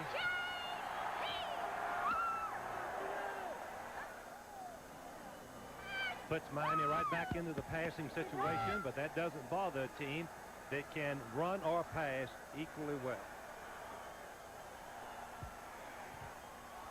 Oklahoma stays in their 4-man front, Keith, trying to put pressure with minimum people rushing. on the offense. It is still second down. This is a good blitzing situation. Nebraska won today, but it wasn't easy. Big day for DeVos. Maryland won. Yellow ball, big day. Second down, 13. Ball back at the 45.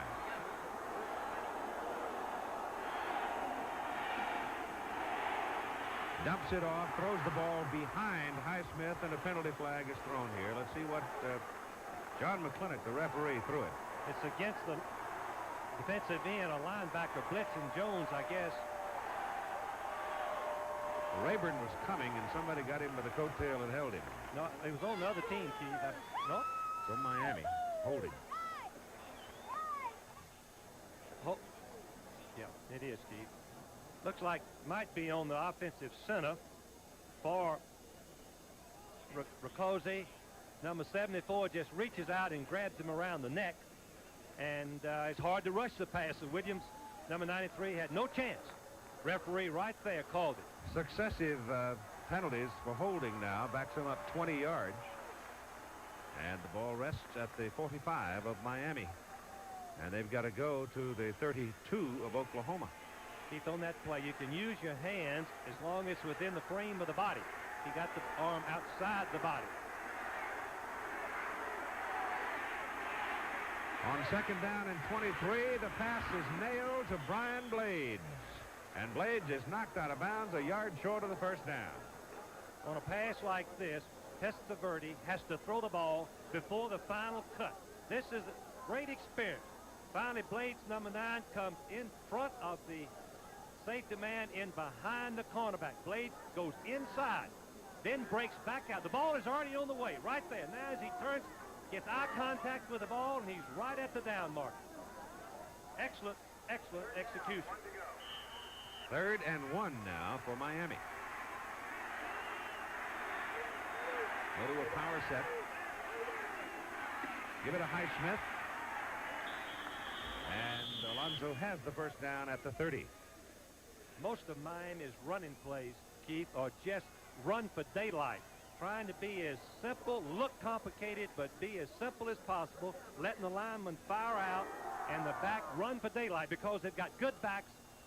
And here's what Testaverde has done today. 12 out of 18. No interceptions. The Miami running game in 20 rushes, 64 yards. And Troy Aikman, who started for Oklahoma, with a broken ankle. Testaverde back. Zips it to the sidelines. It's good to Willie Smith. A pickup of 7 on the play. He's not that hungry, is he? He'll take what to give him. One thing that a great quarterback has to do, in particular, Keith, let me say, if a quarterback has 62% completion average, as does Testaverde, then you know he's patient. You recognize it. Instead of forcing the ball deep, he looks for the person to lay the ball off for the short gain and hope they'll run after the catch.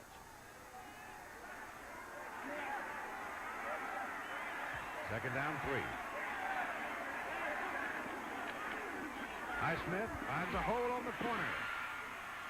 And finally loses his balance and hits the out of bounds at the 5-yard line. It'll be 1st and goal to go Miami.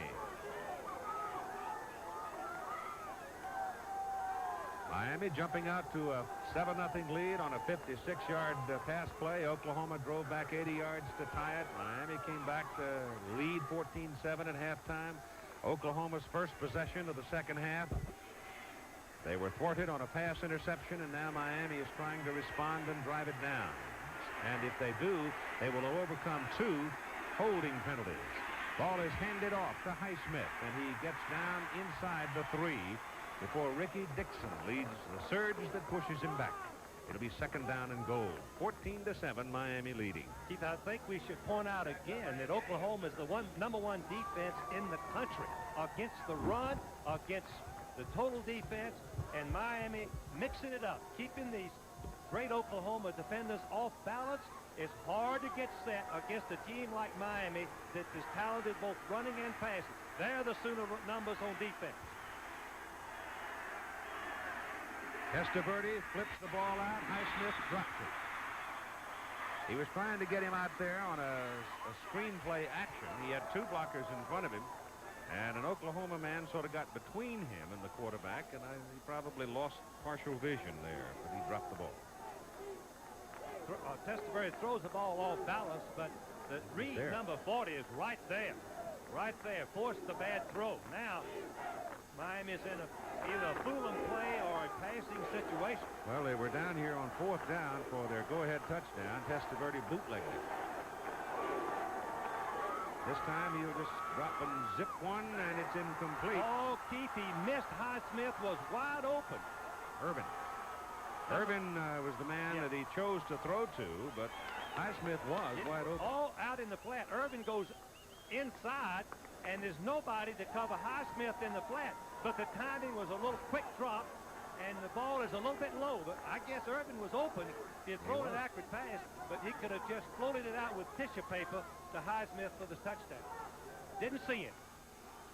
So they will settle for 3 if they can get it from 20 yards out of Greg Cox. Cox kicked from 40 earlier. It was wide left.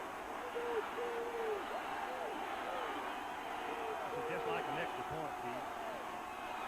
Kintai fumbled the snap, but he still knocks it through, and there's a flag. I think somebody came in and whacked the kicker. They did, Keith. It's a 15-yard penalty. Half the distance to the goal. A personal penalty may give Miami a first down on the 1.5-yard line. And so Jimmy Johnson has got to decide whether he wants to take the 3 points. It may be an automatic first down. Most personal fouls are automatic first down. Rayburn was the man that committed the foul. John McClintock explaining it now. Miami's going to have a tough decision. I think. They declined it. They're not going to take the points off the board. Good rule. They will take the 3 points and make it a 17-7. Here's another look at the play. 35. Ball's fumbled, and here comes Rayburn. Rayburn comes in, and then he charges into the kicker with his headgear, hits him right in the face. 15 yards. 17-7 with 8:49 to go, 3rd quarter. And a first down? Well, it would have been a first 17-7. We're still discussing the decision by Jimmy Johnson to leave the 3 points on the board. And there is an old rule of thumb. It's sort of like playing the stock market. You take 10% profit and get out, right? And some coaches just won't take points off the scoreboard. Well, Jimmy Johnson knows how effective the Oklahoma defense is on the goal line. He coached against them, watched them stop Nebraska and other teams from the 1-yard line. Maybe it's a good call. The penalty is assessed, however, in this instance, 15 yards, and on the kickoff. And so Oklahoma starts at the 20, and Various Switzer's a man who loves to run the ball. I've always had that philosophy that the winning, there's a great correlation between winning and rushing the football. And all the top rushers in college football for the last couple of decades, the Alabamas, the Michigans, Ohio States, the Oklahomas, Nebraskas, they're great rushing football teams, and they have great winning percentages. And he will not go away from it, even though his team is down by 10 points with 8:49 to go in the 3rd quarter. Keith, on that last possession, Holloway came out through 3 passes and looked good.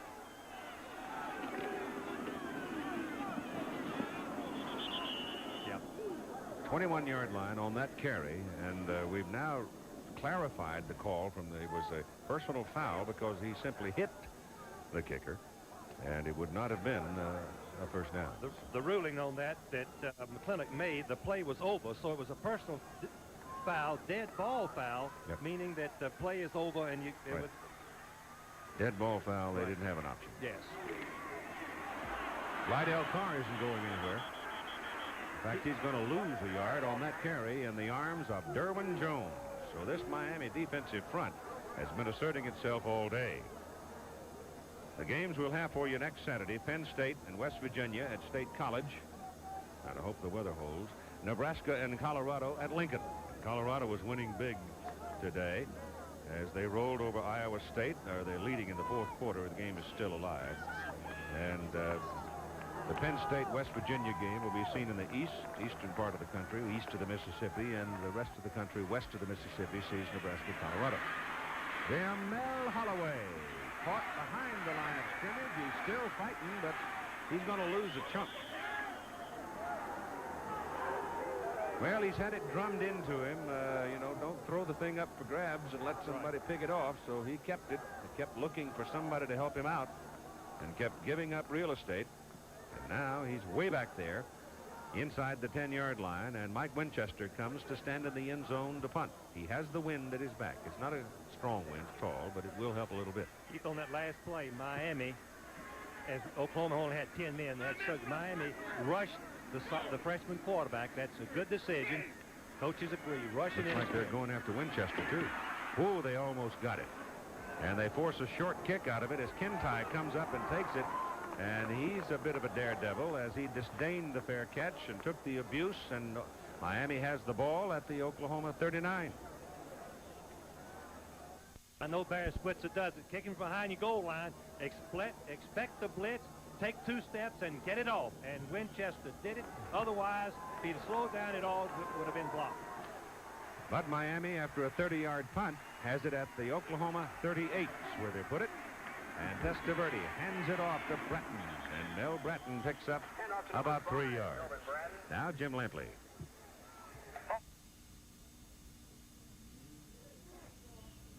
All right, Keith, here's the latest from Iowa City, where Iowa got a Houghton field goal from 27 yards on the last play of the first half and trails Michigan 7-6. Key stat in the first half, long, 12 of 18, 156 yards, no interceptions against the Wolverine defense that had 14 coming in. Back to you. 2nd down and 7, Miami at the Oklahoma 35. Testaverde throwing on 2nd down. Goes outside to Blades. And Brian Blades, the sophomore, pulls it in front of Derek White, takes the lick, and he's got a first down for Miami. A 40-yard pass for a 6-yard gain, and it was rifled. Otherwise, I believe, Keith, Oklahoma would have picked it off. Couldn't play the outside cut any better.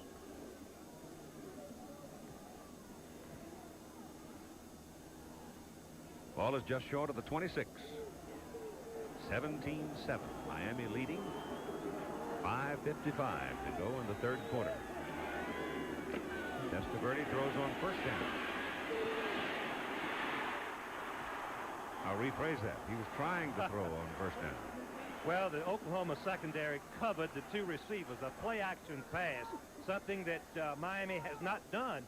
Fake to Highsmith, number 30, and Miami, the Oklahoma defensive backs do an excellent job of covering Blades, and looked like it was Mitchell out of the backfield, and the sack resulted. Reed, and Williams. 2nd sack of the ball game. Here's Blades, number 9, trying to get open. Fake and go, is going for the touchdown. Number 14, White lets him go by, and he gets hit by Dixon and falls. Testaverde on a deep drop now on 2nd down at about 15. And he finally runs out of real estate, and the Miami receivers. Keith, that's a great call. The receivers did not break back. They quit. If Miami receivers had come back towards the scramble direction, maybe they had somebody to throw to. But there was Jones right there. I mean, Reed, excuse me. Well, Blades had come down to the corner. He never made any effort to come back. In fact, none of them came back to the ball. And they just rested. Yeah. I'll tell you, your quarterback's going to take some abuse when he's out in the open field like that with people like Darrell Reed pursuing him. Reed's an all Big 8 as a freshman last year, defensive end. It's now 3rd down and 18. Back on the 35. And they're going after him again. This time the protection is better. Blades is in the corner. He's got it. Touchdown. Yeah, he threaded a needle. When I tell you he threaded a needle, they won 2 feet of open space to throw the ball between 2 defenders. Keith, that was sensational. Well, you saw Barry Switzer, and if you read his lips, he said it was a perfect pass, and it was. Let me tell you, Oklahoma had 2 men covering Blades. Why they didn't go for the ball, I don't know, except the ball was rifled in there. Cox for the extra point. He's never missed. This time the snap and the hold are both good, and the kick is true. And at 4:06 to play in the third quarter, it is now 24-7 Miami. Now watch this pass. Watch the protection. The blitz is on. And Highsmith, number 30, on the right of your screen, sees the blitz coming and he releases. And the protection is good right there. And the drill, now the catch. Watch the catch carefully. 2 men right there, but the ball was thrown perfectly to Blades over the defensive back's head. He must have misjudged on isolation. Let's see if we can tell. Now, Glenn releases him to the safety man. Where's the safety man? Here he comes. Number 29, Dixon, right there. But he misjudged the depth and came in front of the receiver. Touchdown resulting. Blades there once again. And a considerable case of shock now has settled at Owen Field on the home crowd. Oklahoma's opening home game. Testaverde now is thrown for 2 touchdowns and run for another. And Miami will kick off with Patrick Collins and Eric Mitchell. I believe that's the 5th time that Testaverde has thrown 2 touchdown passes this year. Remember, he sat back behind Bernie Kosar and watched and learned from him. And when the opportunity came, he was ready.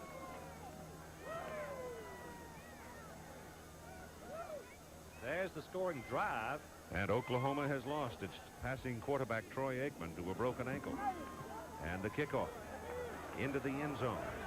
It will be returned from the goal line by Patrick Collins. Collins stops, now tries to go around. He's got the speed and he gets around the first man, but the second man nails him up on the 22, Randy Shannon. So Oklahoma will start first down at the 22. There's a score we've given you a few times. That's one of the games we'll be seeing next week, Penn State, West Virginia. 3:56 to go in the third quarter. Ohio State and now Texas on the third field goal is going to hit Arkansas 9-7 in the third quarter. And Georgia Tech is leading Auburn in the third quarter. Georgia was tied today by Vanderbilt, 13-13. Here comes Holloway. Jamil Holloway, the freshman quarterback, 2 yards as he decided to keep it. Miami had drifted a man defensively in between him and his pitch man, and Jerome Brown and Bruce Fleming combined for the play. Colorado is another team running the wishbone this year and doing very well with it. And Oregon State leading Washington at halftime. If that were to hold that way, that'd be the biggest upset in years. USC over Stanford.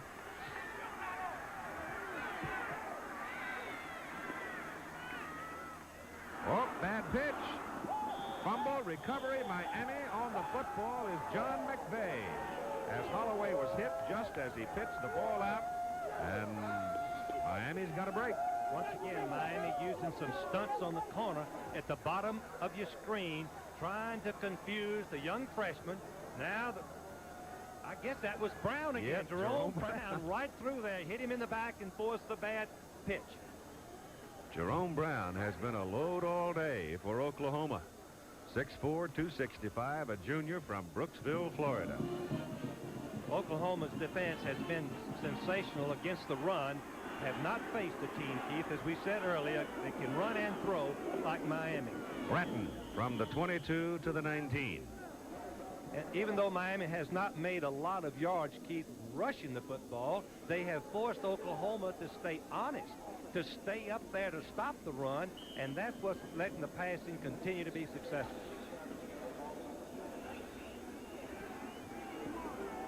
Now you've got Blades and Irvin wide. Second down and 7, Testaverde. Irvin, the ball is tipped.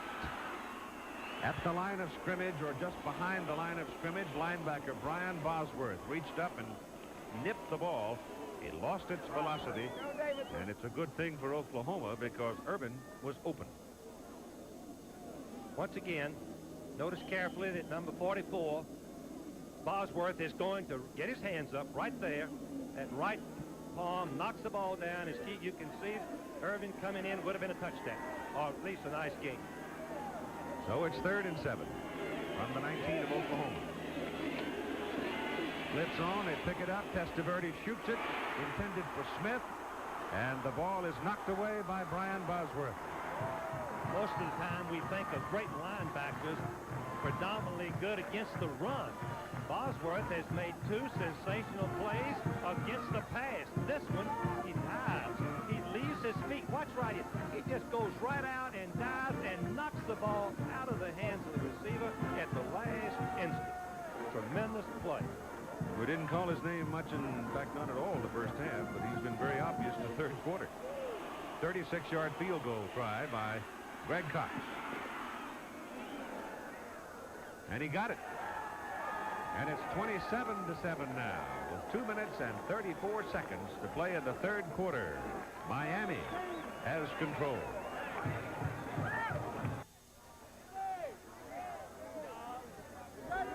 Well, if you've just joined us, I'm sure you're a little shocked to see that.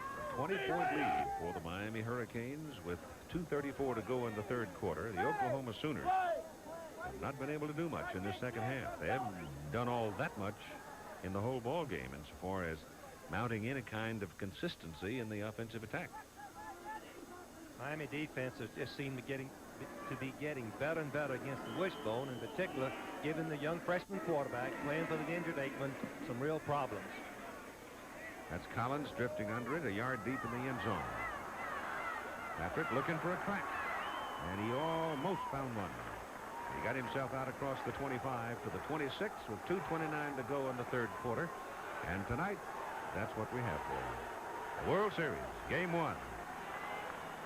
An all-Missouri showdown this year between the Royals and the Cardinals. The first time that's happened since back in 1944 when the Browns and the Cardinals played.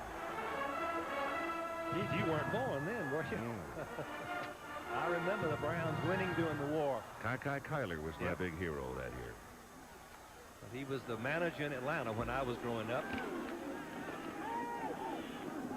Holloway, a little indecisive now as Miami is putting the pressure on him, and he'll pick up a couple of yards. Here's Jim. All right, here's what's happening in Fayetteville. Texas has gotten 2 Jeff Ward field goals in the third quarter and now leads the football game 12-7 over Arkansas. The kicking game has occasionally bedeviled Arkansas in recent years, and today kicker Greg Horn has missed 3 field goals for the Razorbacks. So right now it's Texas on top of 5th-rated Arkansas 12-7. Keith? It's rough times these days for highly ranked teams. This is Patrick Collins trying to get around the corner. And number 32, Selwyn Brown, was almost taken out of the play, but retained enough of his position to get a piece of him and kept him from really making the turn upfield. He did get to the 35, which leaves him a yard short of the first down. Great effort by Collins to sidestep the halfback and turn up the field to make something out of nothing, really, Keith. Miami defense had moved out the line beautifully. Looks like the Oklahoma backs might be swinging a little deeper now than they were early in the game. Could be forced by the defense. Ladell Carr, going for the first down. He didn't get a whole lot, but I think he got just enough. The Miami defensive backs are getting more penetration, Keith, and that forces the Oklahoma halfbacks to run the horn, as we say, give ground. Stell comes in, replacing Collins. Barry's used 8 running backs today. Holloway rides it off to Lydell Carr, the fullback. And Lydell Carr lays a lick on Benny Blades, and they're both slow to get up. Blades stuck his head right between Carr's legs and looked like he might have taken a knee to the head. And he's down flat, and Carr up very gingerly himself. That was a collision. Right up the middle. When the fullback pops on the wishbone, the only man that can make the play is the free safety. Now, Blades is a 200-pounder. Tough youngster. He does duck his head, Keith. You're right. When he ducks his head, he puts it right into that knee, turning legs of Carr. It's dangerous. 1:01 to go in the third quarter. Yeah, Keith, we try to teach our tackling to tackle with our head up and let the head slide by and make the contact with your shoulder pad. All you young football players listed, make the tackle with your shoulder pad. Don't stick your head down and hit it into the legs. We try to teach against that. Benny's going to be all right, apparently, but he was stunned after that collision with Carr. And Oklahoma right now sitting with a first down The ball is up on the 48-yard line, and Blades will have to come out for a time.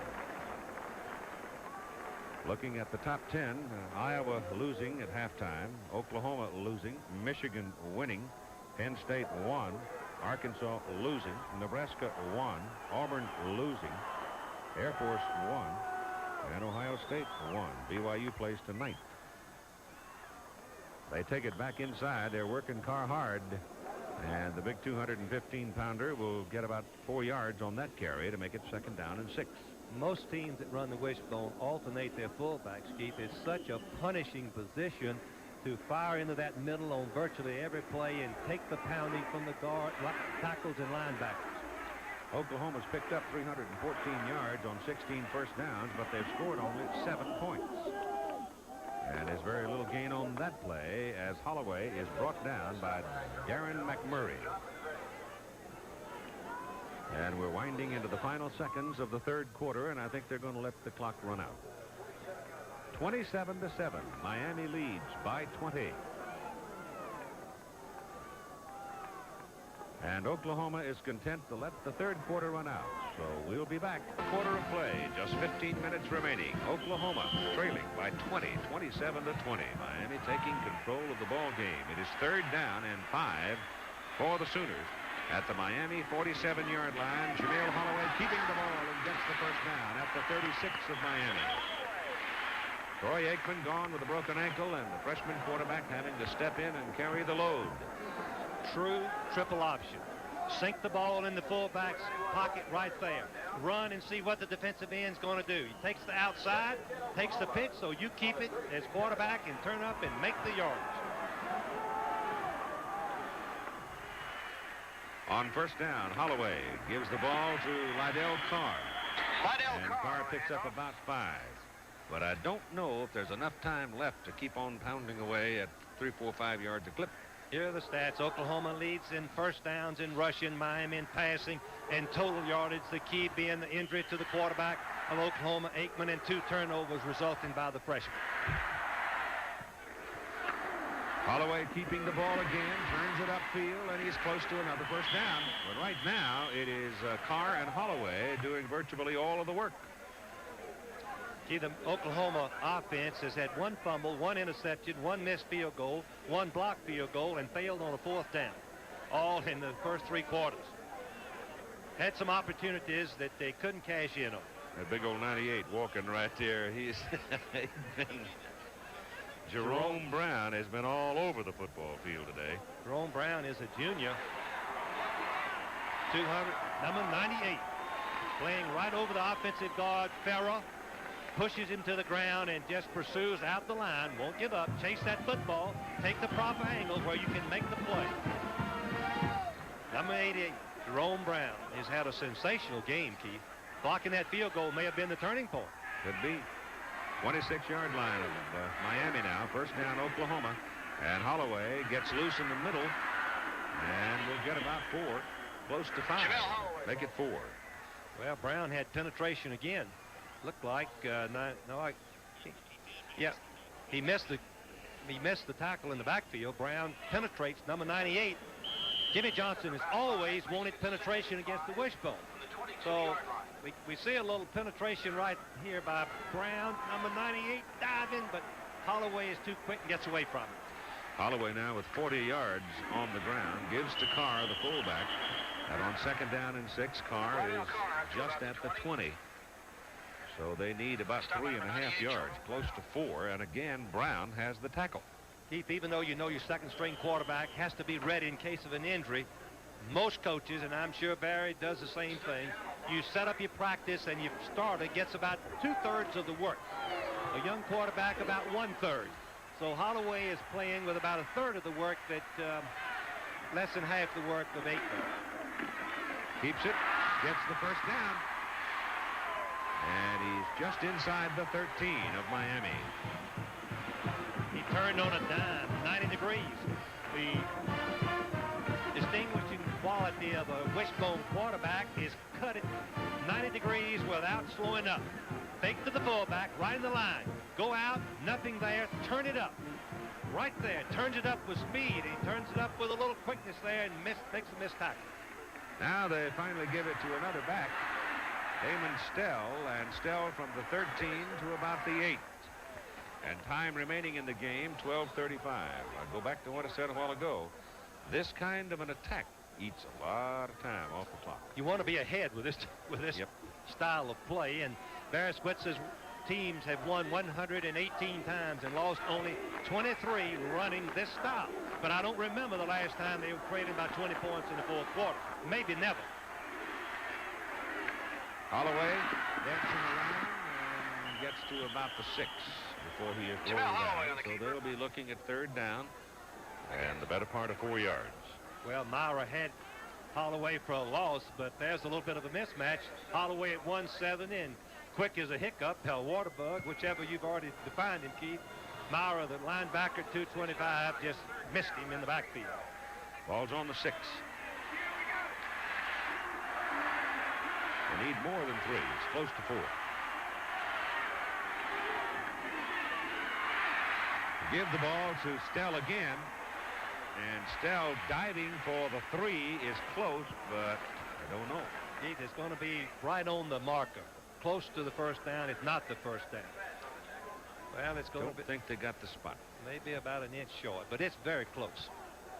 The ball is marked just inside the 3-yard line, and the down marker is just inside the 3.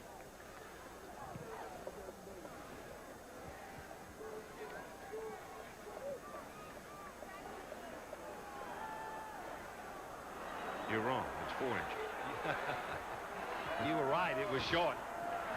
The spot, the dance forward progress was very close there.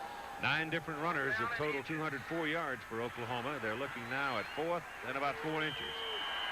The ball is just short of the Miami 3-yard line with 11.5 minutes to play in the ball game, and Miami leading 27-7. Quarterback Holloway keeps it, and he will have the first down. Best play to run when you've got a quarterback with quickness. You don't have to take the ball in the backfield. You're right behind the center. You've got good offensive linemen. Fire out and jump through them and make the first down. Well, that's balance for Miami, isn't it? Beautiful balance. Oklahoma, about what we expected. But I would say, Keith, Aikman, before his injury, was looking brilliant as a wishbone quarterback, favoring the pass more than the run. On 1st and goal, the 20th first down for Oklahoma. The surge is right to the goal line, but it is just short.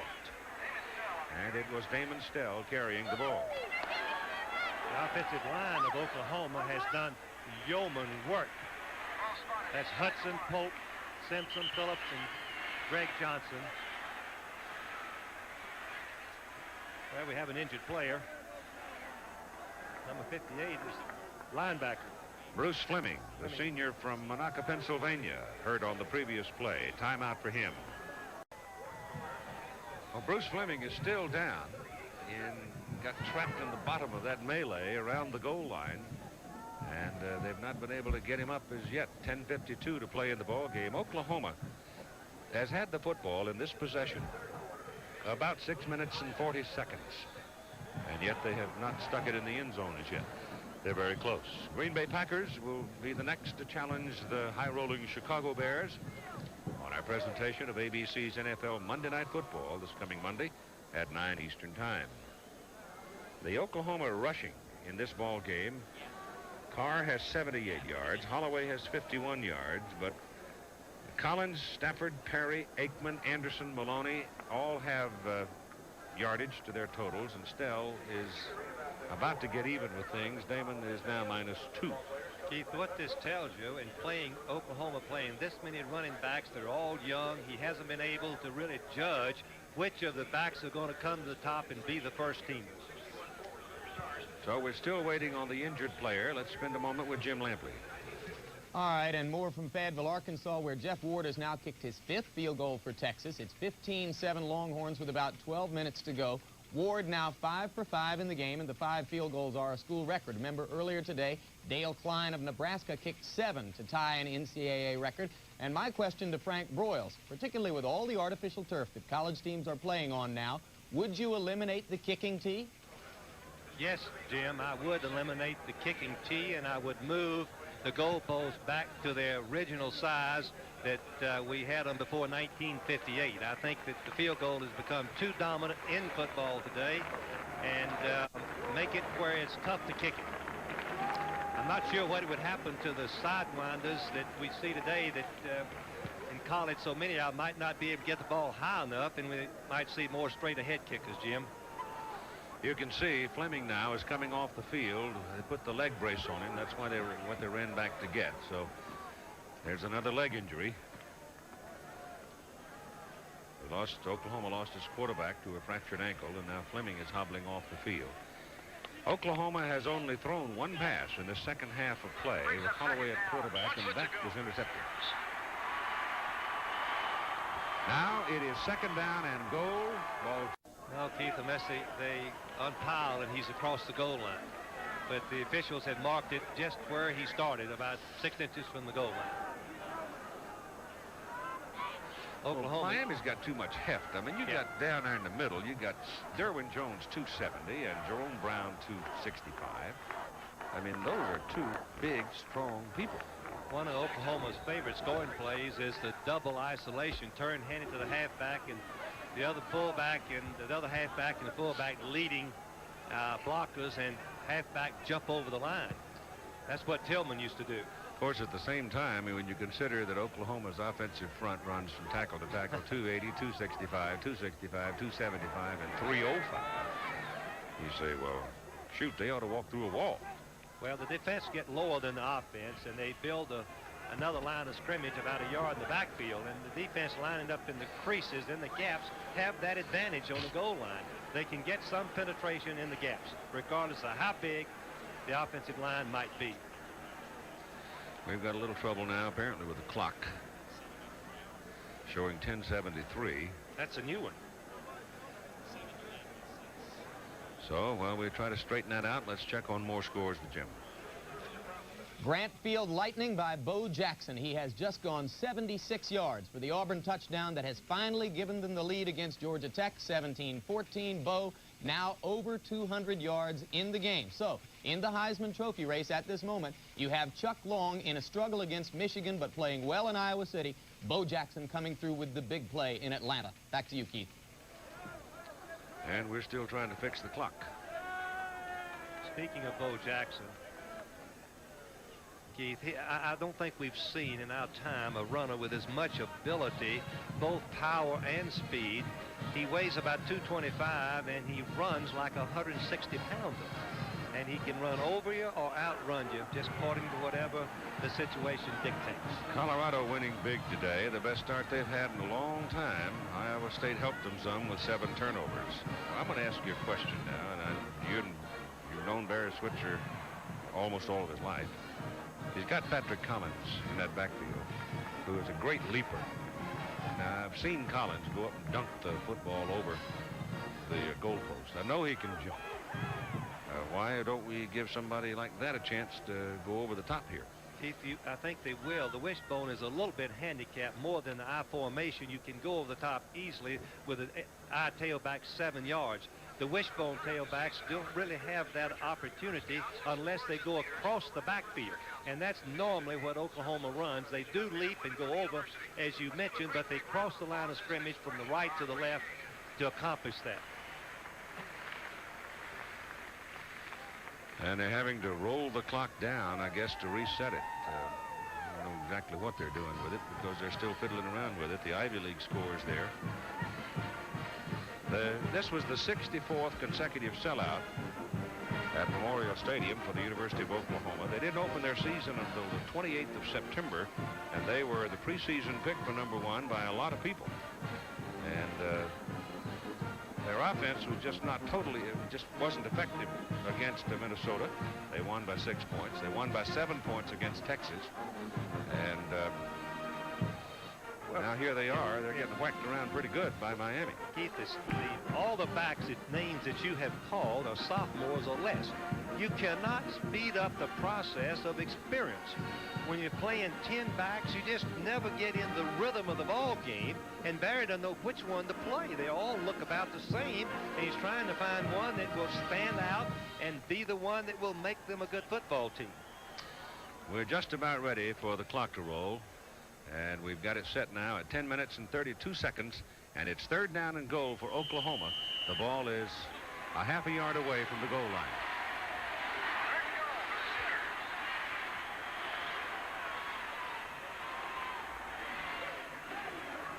He gives the ball to Lydell Carr, and Carr, touchdown.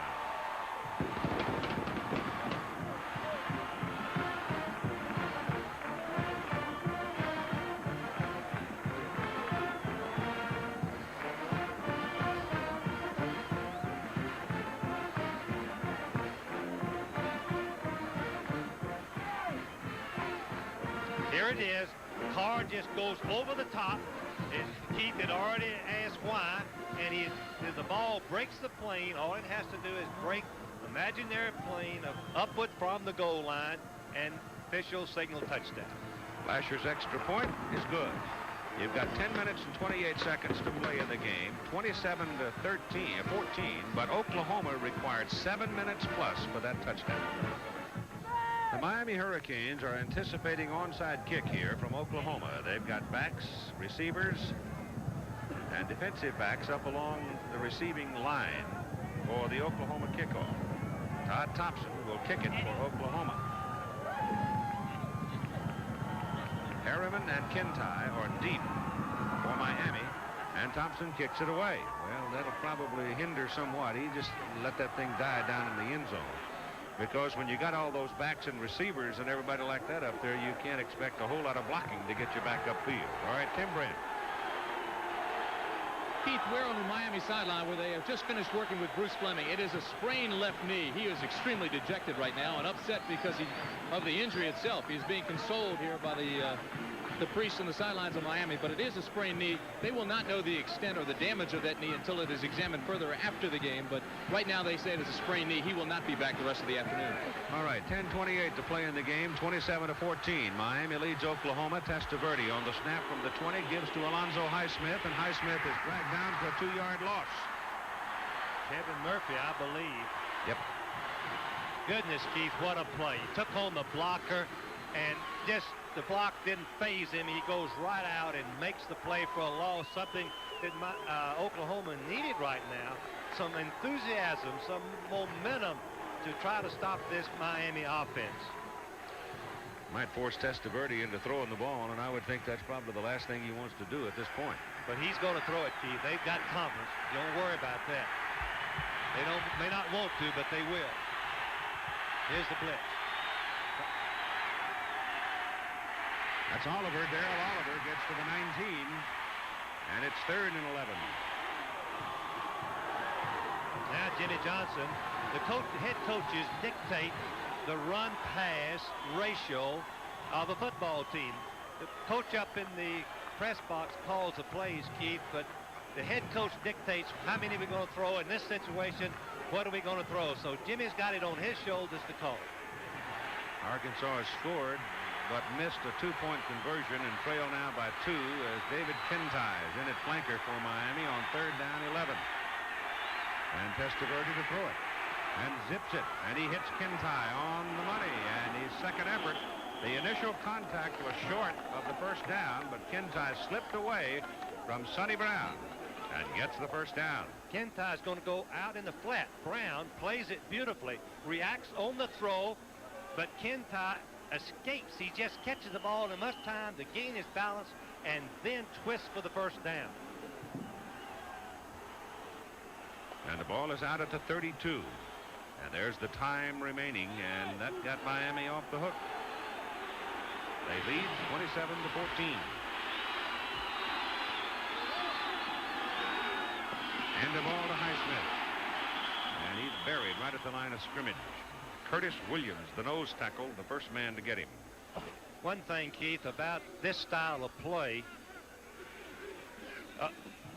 here's what the Hurricanes have done against the #1 defense. You can see the longest plays and drives and so forth against the #1 defense. Most yards passing. But this style of play, Keith, doesn't give the opposing defense time to get the emotion. 2nd and 10. Bosworth showed blitz, but the long count stopped him, but the Oklahoma defense rises up to get Mel Bratton right at the line of scrimmage, and Melvin goes down. So it's 7:50 now. It is 3rd and 10.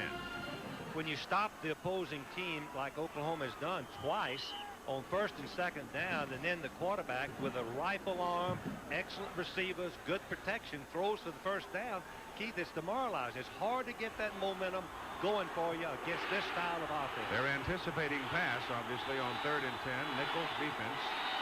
4-man rush. Linebackers drop. Testaverde's pass away. Smith has it. And Smith is knocked down by Brian Bosworth short of the 1st down. Bosworth went high. Smith almost got loose underneath.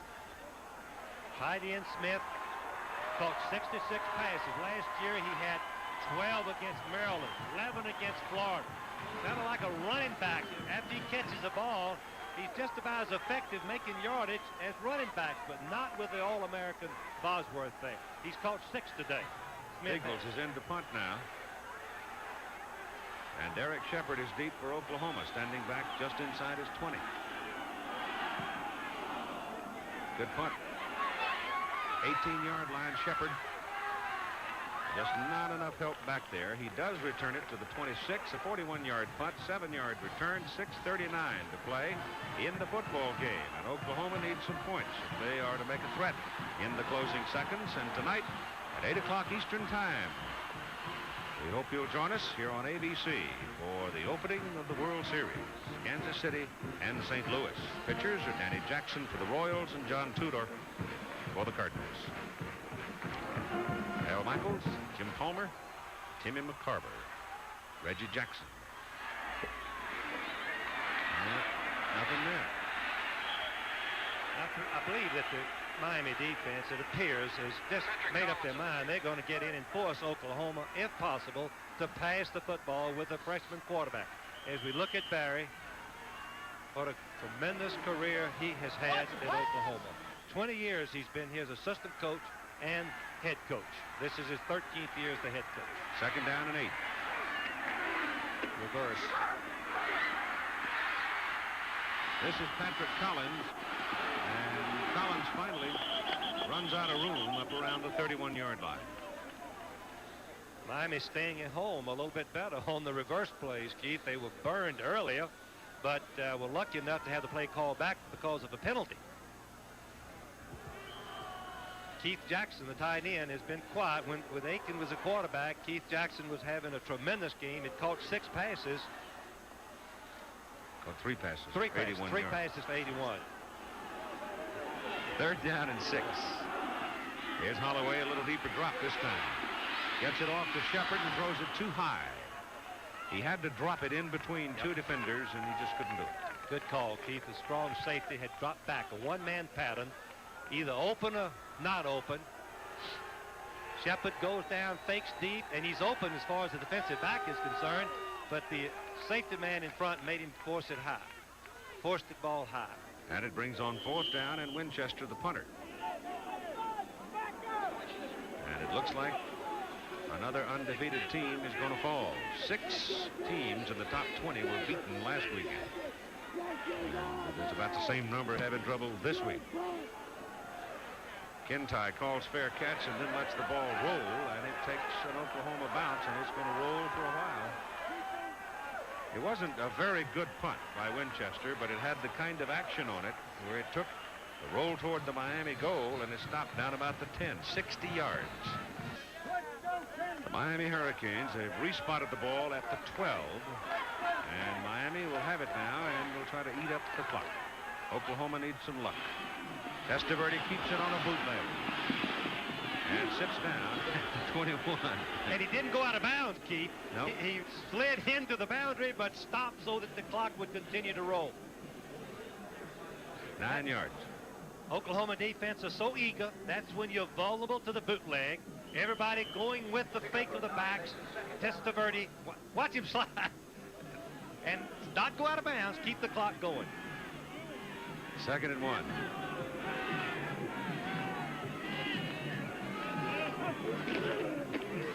Williams has the 1st down as he gets to the 26. 4:34 to play. Here's Jim. All right, the #1 team has taken the lead in Iowa City. A field goal by Houtland from 36 yards out has given the Hawkeyes a 9-7 lead over Michigan. Long is 8 of 11 in the second half. He has thrown an interception, but has the Iowa offense under control. However, Jamie Morris just broke a big run for Michigan, and they are nearing field goal territory. There are still about 10 minutes to go in the game. Now let's take you back to Keith Jackson, where the upset continues in Norman. First down, Miami at the 26. Both teams 3 timeouts. Time is so precious now for the Oklahomans. And Mel Bratton is tripped up by number 93, Curtis Williams, who fought his way from the nose guard position to bring him down. Miami will have Louisville at home next. Then they get another test on the road where they have to go to Tallahassee and play Florida State on the 2nd of November. The state of Florida has got some good football teams, Keith. Florida State, outstanding team so far. Lost 1 game, I guess, and Miami lost 1, and Florida none with a tie. Oklahoma has Iowa State next in conference play. Of course, they very much, even if they lose today, remain a part of the Big 8 chase. And the pass is dumped by Testaverde. He sort of threw a knuckleball out there. He didn't, I don't think, have control of the ball, so he tried to push it out to Melvin Bratton, and it didn't work. Keith, I think Testaverde was throwing the ball out of bounds where it could not be intercepted because Oklahoma had covered all 3 of the receivers on that side of the field. There's the score. The key to this game so far has been the fact that the 4-man rush Oklahoma was depending on has not pressured Testaverde enough. And plus the fact that Oklahoma quarterback, who was looking sensational, broke his ankle in the 2nd quarter. 3rd down, about 11 for Miami.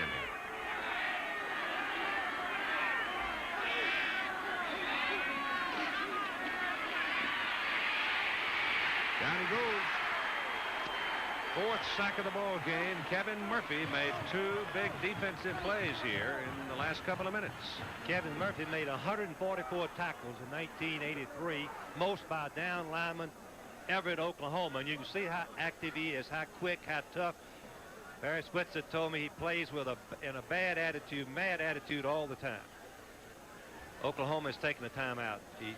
And it stops the clock at 3:15 to play in the game. 27-14 Miami. And this Miami ball club is going to jump up in the rankings, and they should. It's a pretty good football team. They were right in that game in the opener with Florida. Kerwin Bell threw 4 touchdown passes in the ball game, but it was close and very late into the ball game.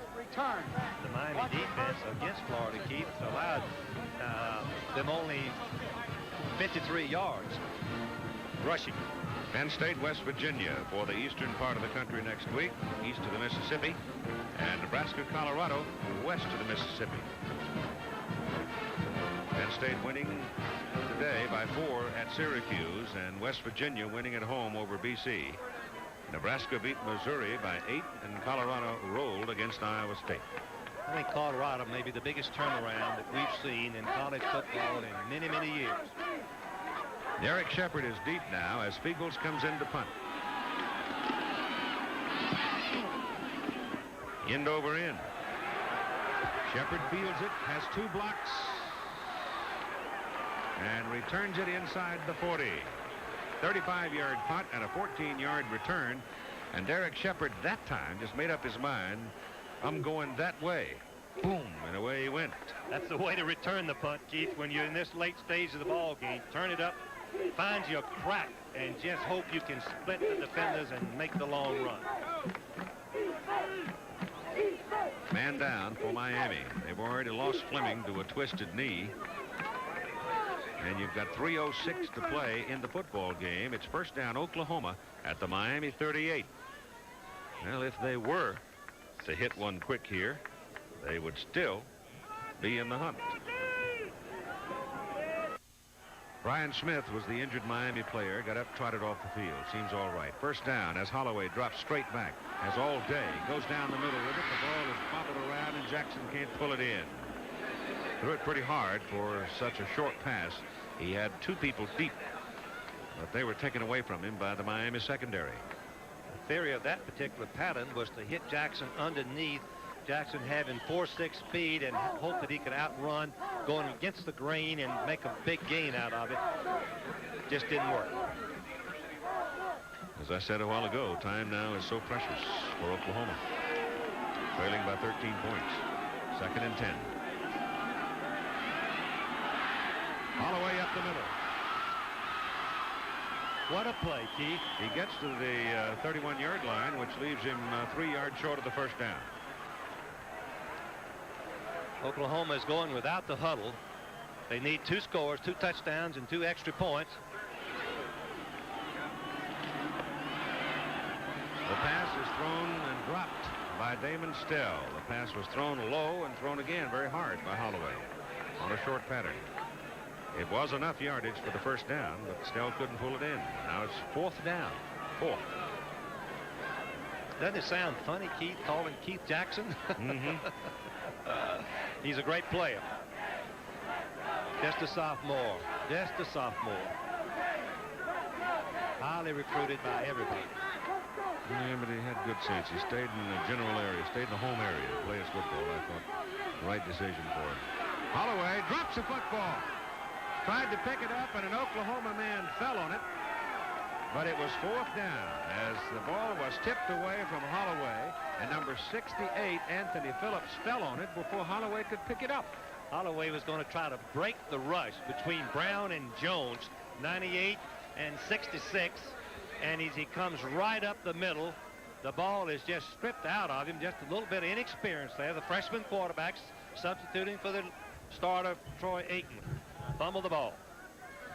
And with that play and that turnover, it may well have resulted in slamming the door on the Sooners' hopes. Miami comes out. First down at their own 34. They will run it now. Warren Williams picks up 3. Here's Tim. Handoff goes to number Dr. 24. David Fisher, the orthopedic surgeon for Oklahoma. And the first question I have about Troy Aikman, the quarterback. You mentioned to me 6 weeks. If he does come back right around that Nebraska time, will it be too stiff to play, or will he be back at all this season? Well, it'll depend on how his rehabilitation goes and how his healing is, but I would imagine he'll be awfully stiff because he'll require a cast for at least 6 weeks. And the stiffness in the ankle, just how soon he will limber up, that's just a matter of how fast we can rehabilitate him and how his body responds to it. I was in there when you looked at the x-rays and you said 6 weeks is the average. Is this a bad break, though, or is it just a green crack? This is a horrible break for us, but as far as the fracture goes, it's a non-displaced fracture, and it should heal without problem. Okay, thank you very much. You bet. Keith?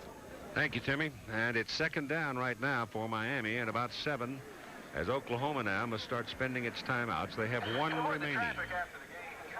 College Football Scoreboard, a rundown of today's action for you coming right after the telecast is done here in Norman, Oklahoma. And now this big crowd of more than the middle 70s is up and leading. The 64th consecutive sellout. Miami just trying to kill the clock now. Oklahoma makes contact. They're offside. Trying to anticipate. Sometimes an offensive lineman will move under that kind of pressure, but that looked like an encroachment call against Oklahoma. Darrell Reed, number 40, got started a little too soon. Keith, the offensive man charged across also, so what they're discussing is, did the offensive man have an instant reaction against the defense, or did he just jump offside? Now, the defense can cross over and then get back. Called it against Oklahoma, like you said. The rule says the offensive man, if it's an instant reaction, instantaneous reaction, then it belongs the penalty to the defense.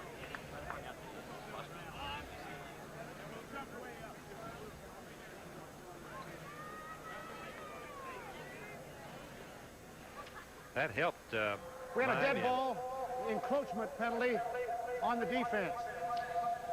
And there haven't been that many flags in this game, though. Not really.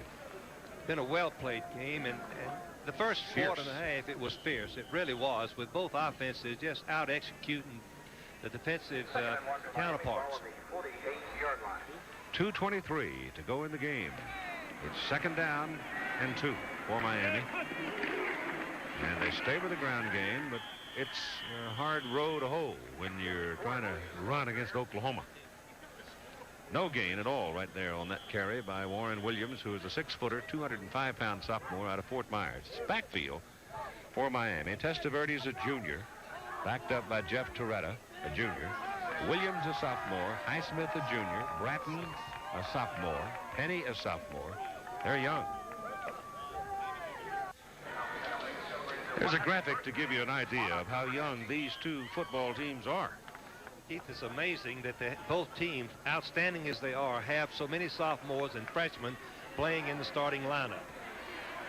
If they're on your schedule for the future, look out.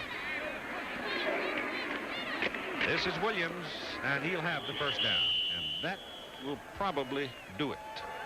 Keith, the Miami people were talking last night if they could win the day. There's so many similarities to the '83 national championship team, which lost the opener to Florida and then went on and beat Nebraska in the Orange Bowl. They've got a lot of things going for them, and a tremendous quarterback, good running game. Their defense doing quite well today, so there's a chance for it to work the same way. Well, their future schedule is Louisville, as we told you, then Florida State. They got Florida State and Maryland back-to-back, both on the road. And then they finish with Colorado State, and the final game, November 30, is Notre Dame. They do not have an easy road, but with this quarterback, Testaverde, I think they're capable of beating anybody in America, particularly with the running attack that they have to at least make the defensive team opponents stay honest. 1:47 remaining now as a 5-yard penalty is marked off against Miami for motion.